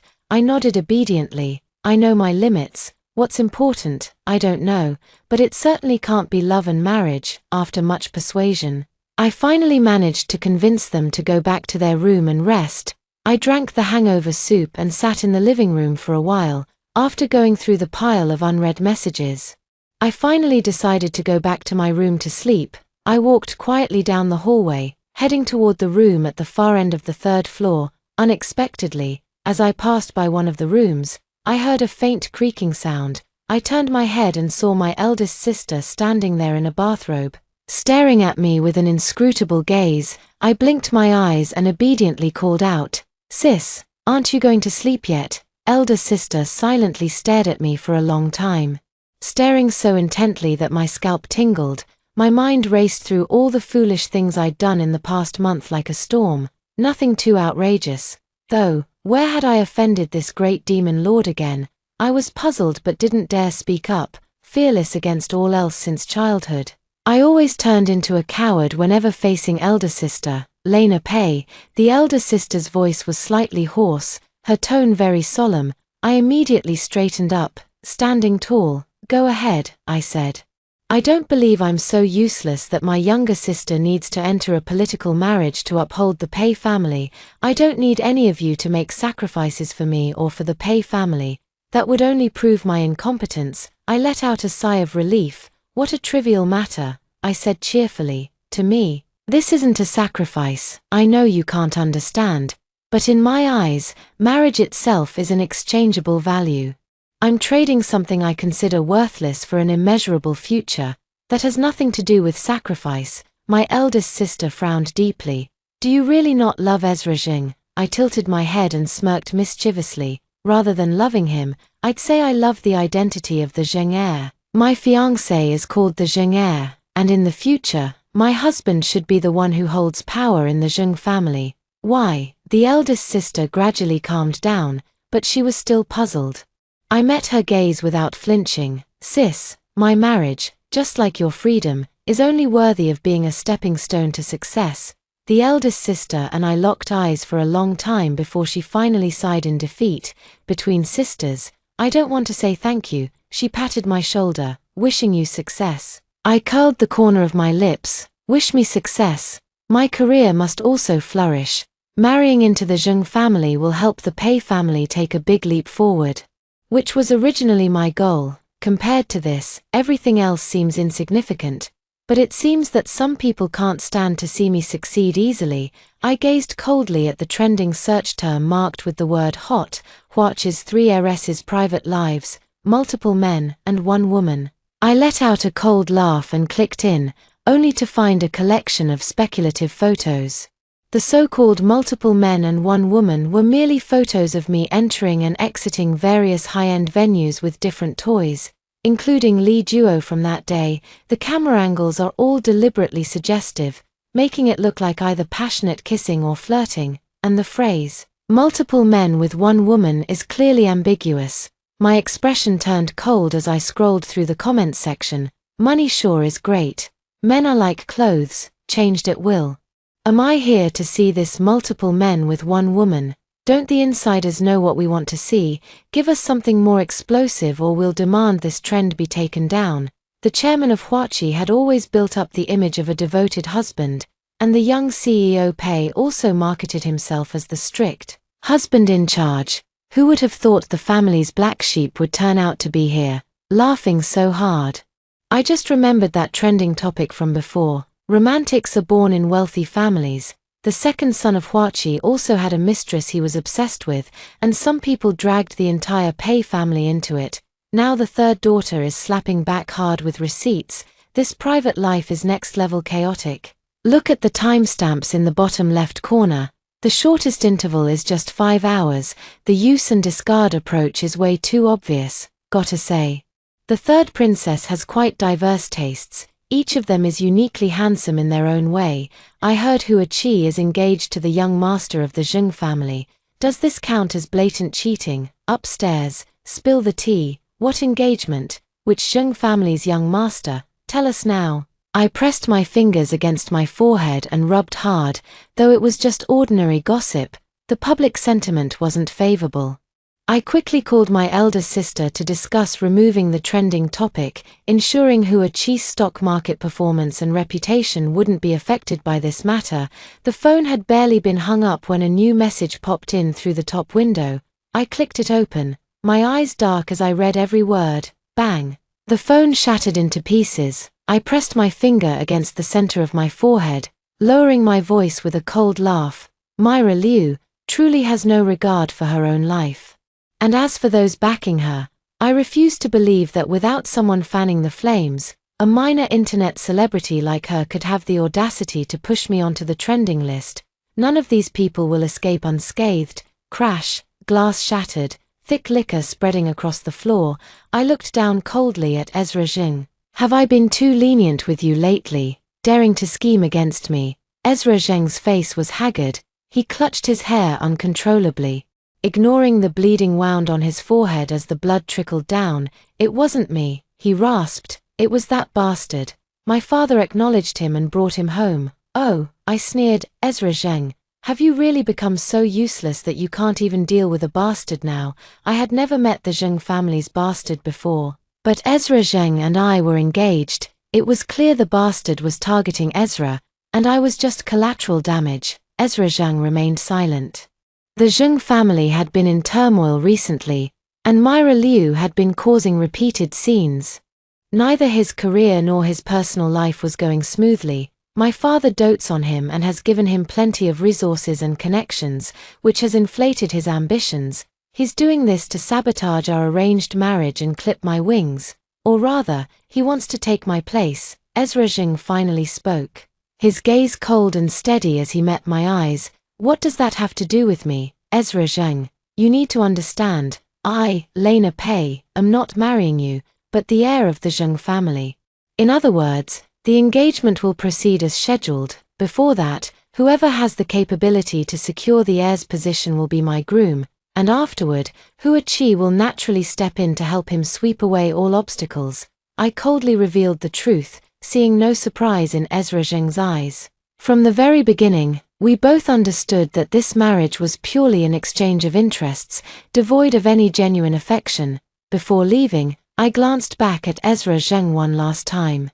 In the dim corner of the sofa, his jaw was clenched, and crimson blood dripped down the side of his face, adding a touch of ferocity. I offered a piece of well-intentioned advice. Ezra Zheng, don't tell me you've held onto your position as the Zheng family heir for the past 27 years simply because your father didn't have a second child. If you're soft-hearted, just quit this game. I promise I won't laugh at you. I'm not sure how much truth there is in Ezra Zheng's words. But my goal has already been achieved. No matter who the hidden instigator is, as long as his last name is Zheng, it's not convenient for me to personally step in and teach him a lesson. Let them fight among themselves, battling it out to the death. It saves me the effort. And I can even secretly stir the pot without worrying about earning anyone's resentment. A faint smile curled at the corners of my lips as I finalized my plans in my mind. No one understood the weight of those words better than I did. After today, the battle between Ezra Zheng and his illegitimate brother would officially begin, maximizing gains. That was where my true expertise lay, to let my fiancé focus on the internal power struggle and settle the score. I'll take care of that little flea Myra Liu myself. I've always been a considerate fiancé. Ezra Zheng has been protecting Myra Liu quite well. It took me quite some effort to get first-hand information about her. Tianzi Bay, every inch of land is worth its weight in gold. Ezra Zheng is truly generous with his spending. I casually flipped through the materials and let out a disdainful scoff. Chen Ju sat on the sofa with his legs crossed, an unlit cigarette dangling from his lips as he spoke indistinctly. How did this little internet celebrity manage to offend you? Is it really worth the effort to personally go after her? With just a glance from you, Miss Pei. Plenty would be willing to go through fire and water just to amuse you. Bored out of my mind, and incidentally checking out Ezra Zheng's taste, I don't want to end up in a marriage alliance with someone who's short-sighted. Chen Ju chuckled. The first part is the real truth, isn't it? Didn't you take over the semiconductor chip chain from your sister at Hua Qi? That thing is now one of Hua Qi's major projects. Your sister trusted you enough to hand it over completely. And here you are claiming you're just bored. I picked up a pen and threw it. Who asked you to teach me how to do things? It's rare to find some fun to lift my spirits, and now I have to be lectured, ruining my mood. Chen Ju chuckled and raised his hands in surrender. All right, my bad, I'll make it up to you. Whatever the young mistress commands, this servant is at your disposal. The corners of my lips curled up as I spoke with ill intent. Myra Liu cares so much about her image. Doesn't she, the goddess of classical dance, the refined lady from an intellectual family, the beloved darling of her mysterious wealthy boyfriend? These labels are so glamorous. I'd love to give her a unique surprise. Chen Ju shuddered violently and clicked his tongue. The way you're smiling right now is downright chilling. The hot search is trending again. The inside story of the wealthy family's dance troupe, the rise of the dancers. Clicking into the homepage reveals a high-definition video. Several women with stunning figures and extraordinary beauty are dancing with enchanting grace on stage, smiling radiantly. While not overly revealing, their performance is undeniably alluring and captivating. The camera shifts slightly. The image somewhat blurry, but sharp-eyed viewers can still make out a few audience members in the video. It didn't take long for people to match the faces, only to realize they were all familiar tycoons from the rich list. OMG, this is explosive. Is this the extravagant life of the wealthy? I'd be willing to live like this for just one day. Luxury cars, mansions, I'd take it all. How bold. Who leaked this to the trending list? Our CEO Wang is furious. Why hasn't the platform taken it down yet? You linked the wrong post. Do you want to taste CEO Wang's special fried squid? I just skimmed through a certain list and recognized several faces. Oh my god, who dares to expose these people? Where's your focus? I'm the only one curious about that dancer's rise to fame. Right, who's this even about? I know, I just read a 20-page PDF. Here's the summary. A certain dancer caught the eye of a wealthy heir, who personally asked for her from someone else, then kept her as a mistress. Here's the kicker. Rumor has it, it's some shady, under-the-table relationship. Upstairs, I think I know who it is. Took a few bites of the gossip. Is it that Liu surname internet celebrity? Oh, I know her. Isn't her video location tagged as Tianzi Bay? The comments are all like respected Tianzi Bay homeowner, and isn't she in a great relationship with her wealthy boyfriend? He even speaks in her live streams sometimes. Stop kidding yourself. Isn't the video clear enough? A quick glance at the face is all it takes to tell who's who. If she were really a Tianzi Bay homeowner, would she be here performing seductive dances for others? With one hand, I tapped the desk with curved fingers while scrolling through the comments with the other. Manipulating public opinion is child's play. Just drop a few comments with a mix of truth and lies, and the internet will fill in the rest effortlessly. If Myra Liu had obediently stayed as Ezra Zheng's little mistress without coming to irritate me, I wouldn't have minded him keeping her until she died. Unfortunately, she overstepped her bounds. I wouldn't have cared if she just dreamed of climbing the social ladder. I might even have enjoyed amusing myself by toying with her to pass the time. But scheming against me is one thing. Affecting the Pei family because of it is entirely another. Everything about the Pei family, whether it's my parents, siblings, or Hua Qi, is my Lena Pei's inviolable bottom line. Anyone who dares to touch them must be prepared to pay a devastating price. My fingers, which had been tapping on the desk, paused. After a moment's thought, I clicked into the video platform, and sure enough, Myra Liu had started a live stream. That makes sense. The impact was too significant. Even if she wasn't in a hurry, the MCN agency behind her must be anxious by now. Myra Liu had applied light makeup, presenting an ethereal and aloof image. Completely different from the radiant and bold look I had seen that day. She gracefully tucked a loose strand of hair behind her ear, her voice cool and composed. It's just AI video synthesis. The suggestive comments in the section clearly show someone is out to get me. Today, I'm just making a statement to everyone. This is something I, Myra Liu, would never stoop to do. My family is well off, and my boyfriend and I are a perfect match. Why would I degrade myself? This matter ends here. Don't discuss it in my comment section anymore. As for the mastermind behind this, my boyfriend has decided to send a legal warning. He will pay the price for his actions. Let it be known that spreading rumors isn't cost-free. I couldn't help but laugh. Even now, she's still putting on airs, not showing a hint of urgency. Has she not seen the latest trending topic? Industry experts have already confirmed the video isn't deepfake or synthesized. It's genuine footage. As for Ezra Zheng, he's currently dealing with serious troubles at home and has no energy to care about his little mistress's situation. The illegitimate child of the Zheng family is essentially worthless and can't amount to anything. His meager capabilities are completely insignificant among the wealthy second generation in Haicheng, let alone compared to the heir meticulously groomed by the Zheng family for 27 years. Unfortunately, that illegitimate child is the son of Ezra Zheng's father's first love. With the first love deceased, the only remaining offspring naturally enjoys the favor of Chairman Zheng. With such bias from the chairman, Ezra Zheng clearly struggles in dealing with the illegitimate child. Reading the SOS message sent by someone, I let out a cold laugh. asking for help but refusing to humble yourself. Clearly, the problem isn't that serious, might as well solve it yourself. Humming a tune, I turned off the live stream and dutifully got back to work. As for the fate of irrelevant people, who gives a damn? Thanks to the expert analysis from industry veterans, Myra Liu's clarification livestream seemed to have no effect at all. I heard she went to seek help from Ezra Zheng, but didn't even get to see his face. How dire is Ezra Zheng's current situation? Without the support of marriage, he was actually willing to transfer part of his assets to my name to cut his losses. Both laughable and pathetic, he still has cards and chips to turn the tables.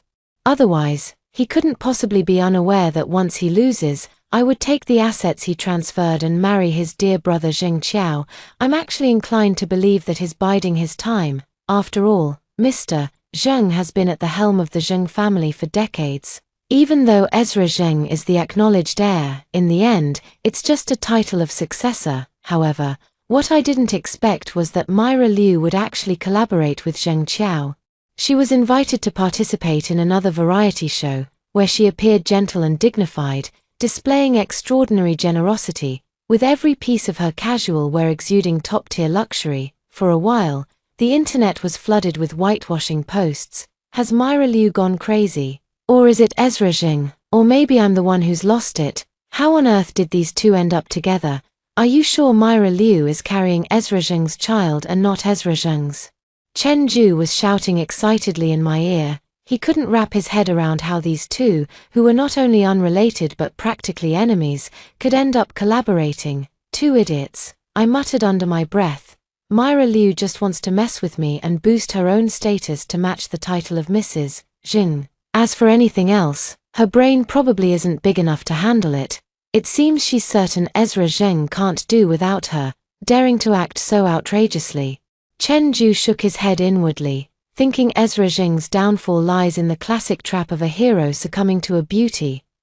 Certain, I think she's bought into Zheng Qiao's nonsense about brothers having no lasting grudges, believing that pleasing Zheng Qiao will make the Zheng family more accepting of her. Chen Zhu was shocked, muttering in disbelief. No way, could someone really be that foolish? I gave him a sidelong glance. Why not? Zheng Qiao is equally idiotic.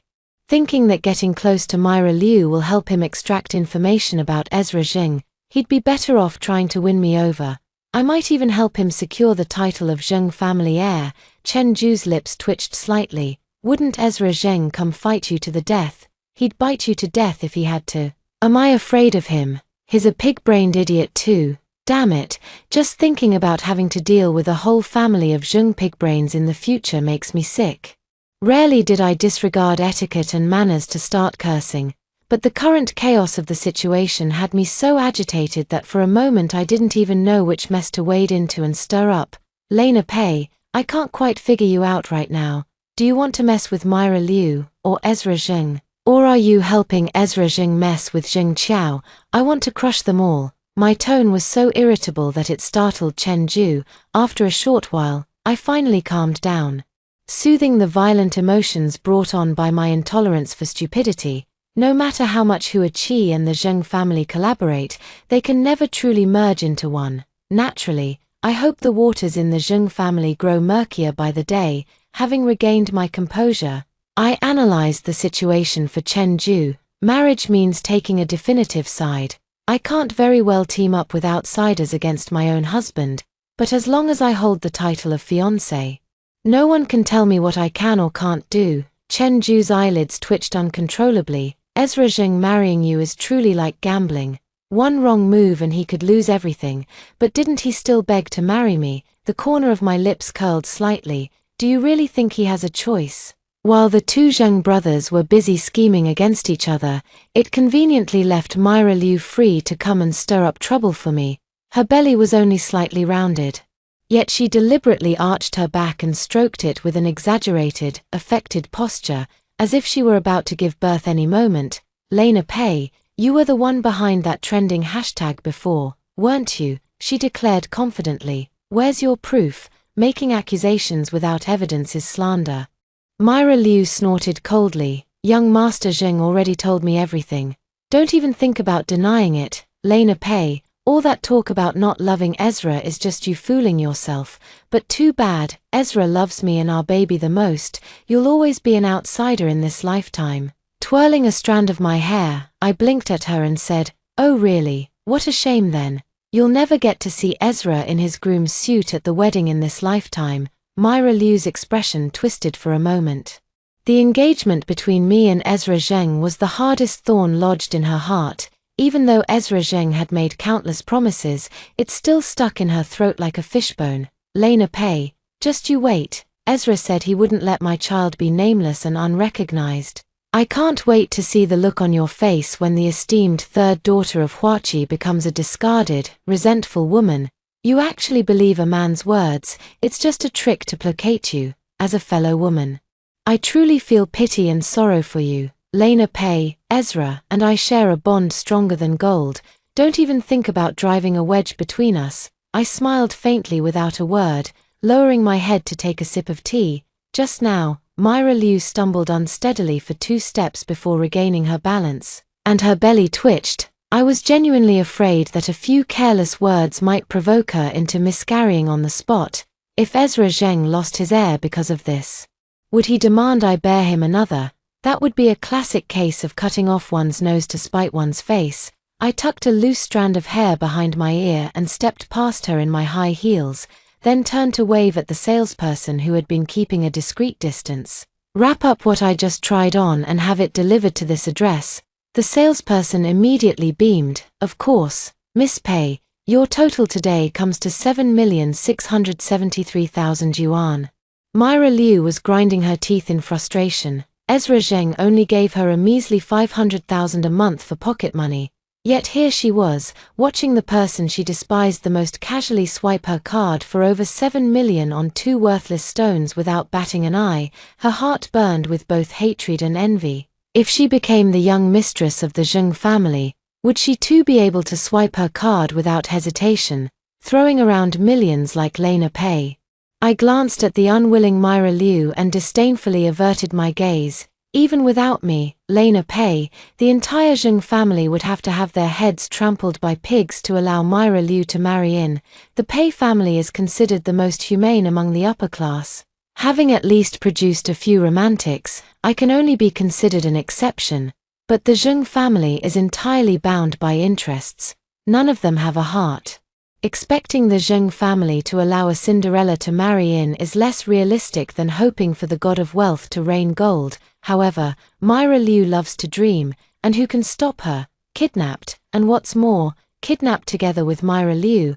I let out a soft hiss, the back of my head aching. Someone had struck me from behind as soon as I entered the parking lot, completely catching me off guard. I struggled slightly and found myself tightly bound with hemp ropes, unable to break free.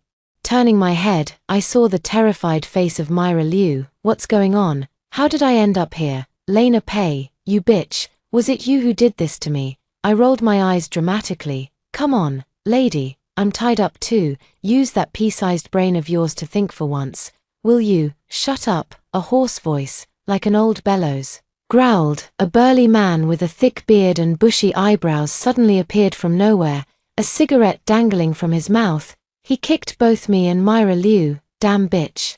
Stop yapping. The kidnapper spat and plopped down cross-legged on the ground nearby. Myra Liu, who was pregnant, was kicked and slammed into the wall. Letting out a sharp cry, I frowned and calmly asked, how much do you want? I may be short on money, but I don't want yours. The kidnapper sneered coldly, his tone vicious. Just stay put, you bitch. Once Ezra Zheng gets here, I'll decide whether to kill or maim.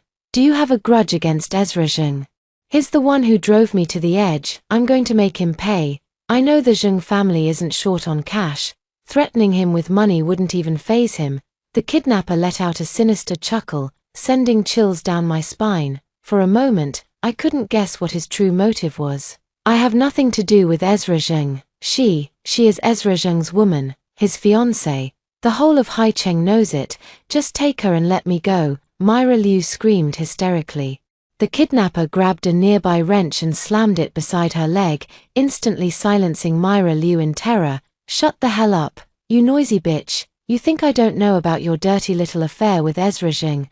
I came for you. Aren't you carrying his bastard? Let's see how much you're worth to him. Whether he'll even bother saving you." I glanced at the sky outside the window, then closed my eyes to block out their shouting, calculating the time in my head. At the same time, I was planning that if the kidnapper wasn't after money, then they must be after my life. I certainly wouldn't dare to entrust my life to Ezra Zheng's hands. A few hours later, Ezra Zheng appeared on the hillside, peering through the crack in the door of the cramped storeroom. I cursed under my breath at the sight of his shadow, calling him an idiot. He actually came alone. The kidnapper stood up, dusted himself off, and glanced sideways at Ezra Zheng with a cigarette dangling from his mouth.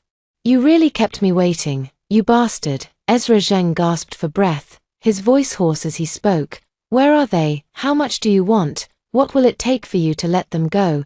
The kidnapper remained calm. He nonchalantly pulled out a palm-sized pistol from his waistband. Ezra Zheng's hair stood on end in an instant. "You're trying to kill me." "No, I won't kill you." The kidnapper sneered sinisterly. "I want $1 billion. Fine, I can have them transfer it to you right now. Let them go." The kidnapper wagged a finger. "No, no, no, with $1 billion, you can only save one." Ezra Zheng's brow furrowed deeply. "You want $2 billion. I can afford it, but you might not be able to handle it. Greed knows no bounds." "No, I only want $1 billion, and you can only save one." The kidnapper chuckled, revealing his true intent. "You ruined my family, Ezra Zheng. Now I want you to experience the same pain firsthand. All right, it's decision time. Will it be your childhood sweetheart and fiancé, or the mistress carrying your child? Young Master Zheng, you have 10 seconds to choose. Otherwise, this gun will take 2 lives. 3, counting the unborn child." I closed my eyes. There was no need for hesitation. I already knew what choice Ezra Zheng would make. This kind of choice between me and Myra Liu is completely unnecessary. It's not like we're the female lead and the mistress in some tragic drama, where the male lead has to agonize over his decision. How Ezra Zheng would choose, all 3 of us know perfectly well. How boring. This kidnapper must have watched too many cheesy romance dramas to pull this nonsense. Myra Liu. The moment this name came out, I felt a sense of settling dust and peace. Mad. Those who do evil will inevitably bring destruction upon themselves. I've been cold-hearted and indifferent all my life. Never thought I'd stumble over this. I mocked myself silently. I always thought it was good to have no feelings for Ezra Zheng. But now, look at this. He didn't even hesitate to abandon me, his so-called plastic fiancé. The kidnapper burst into laughter, seemingly deranged. Young Master Zheng really didn't hesitate, did he? He's already made his decision. And I haven't even started counting yet. Myra Liu. I choose Myra Liu. Don't hurt her. I can give you money, as much as you want. Here's this card. I'll give you 500 million first. Just let me go in and see her." Ezra Zheng's anxious and desperate voice felt distant and cold to me. "Good, since you've made your choice, that person can be taken away. What a pity though. The other little beauty will have to stay and keep me company for some fun. Ha ha ha. To be able to play with the woman of young Master Zheng in this lifetime. I can die without regrets." The kidnapper grabbed me by the hair and lifted me up. I watched calmly and indifferently as Ezra Zheng and Myra Liu embraced each other affectionately. Ezra Zheng's hands trembled as he untied Myra Liu, carefully picking her up as if handling fine porcelain, whispering soft words of comfort to her. He carried the person past the kidnapper without even glancing at me, the cold muzzle of a pistol pressed against my temple, leaving me frozen in place, helplessly watching as the 2 of them walked further and further away. Then, heavy breathing sounded right beside my ear. "Ezra, will Miss Pei be all right?" Myra Liu furrowed her delicate brows, her hand resting on her swollen belly, feigning concern. Ezra Zheng's jaw tightened as he held her hand steadily.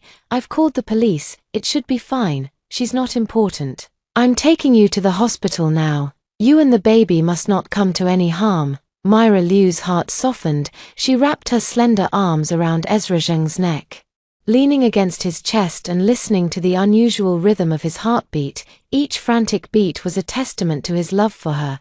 Ezra Zheng truly loved only her. Once Lena Pei was dead and the child was born, she could rightfully become the young mistress of the Zheng family. In this world, No one would ever compete with her for Ezra again. Myra Liu and Ezra Zheng spent several sweet months together, perhaps because they had survived a life-threatening ordeal. Ezra Zheng's protectiveness towards her skyrocketed. He practically wanted to tie her to his belt and take her everywhere. Though not officially married, they were more intimate than most couples, living a blissful life while eagerly awaiting the arrival of their love's fruit on a winter night, New Year's Eve. After 10 months of pregnancy, Myra Liu finally went into labor. Ezra, I'm scared. Ezra Zheng gently kissed the corner of her lips to comfort her. Myra, you have to be strong. I'll be waiting outside for you and the baby. We'll welcome the new year together, with our baby. From now on, our family of 3 will be together forever.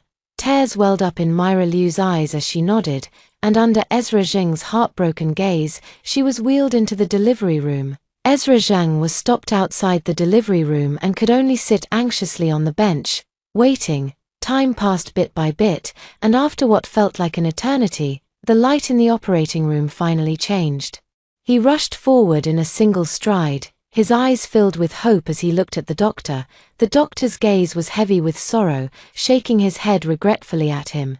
Sir, I'm very sorry. The mother suffered a sudden postpartum hemorrhage after delivering the baby. We did everything we could, but we still couldn't save her. Ezra Zheng's lips trembled, pale with shock. As if unable to believe what he had just heard, he staggered back 2 steps, only to break down in uncontrollable sobs upon seeing the frail newborn cradled in the nurse's arms. His voice was mournful and pitiful, visibly filled with despair and helplessness, with an overwhelming emotional intensity that made even bystanders involuntarily empathize with his sorrow. Later, he returned to the delivery room in a daze to pack up Myra Liu's belongings. Click, click, click. I walked in wearing high heels, closed the door, and stared at his hollow gaze before finally letting out a mocking laugh. The Oscars really owe you a little golden statue. What are you doing here? Ezra Zheng frowned, clearly displeased. Just here to see how heartless you can be. My sister gave us Luyuan Manor as our new home. Such a huge place. Even if you kept a mistress there, I wouldn't mind. It's rare for young Master Zheng to have someone who catches his eye, so how could I not play along? Ezra Zheng lowered his gaze, masking his emotions. Too bad she isn't fortunate enough to live in Luyuan. Ha, I scoffed. Well, that's truly unexpected. There's nothing surprising about this. The outcome was sealed the day she partnered with Ezra Zheng. Ezra Zheng, everyone says I, Lena Pei, am cold-hearted and indifferent to human emotions, but who would have guessed that the seemingly noble and upright young Master Zheng is truly the one devoid of affection and righteousness? So, we 2 cold-blooded creatures are a perfect match, aren't we? Ezra Zheng said with a half-smile, his earlier sorrow completely gone. Indeed, so, I look forward to seeing my groom dressed to the nines at our wedding a month from now, and not running away again, I said with a radiant smile. Our partnership. This is the end. But also the real beginning. The benefits exchanged through marriage will eventually produce a biggest winner. I'm quite looking forward to seeing who will ultimately emerge victorious in this grand game. Of course, I, Lena Pei, will never lose.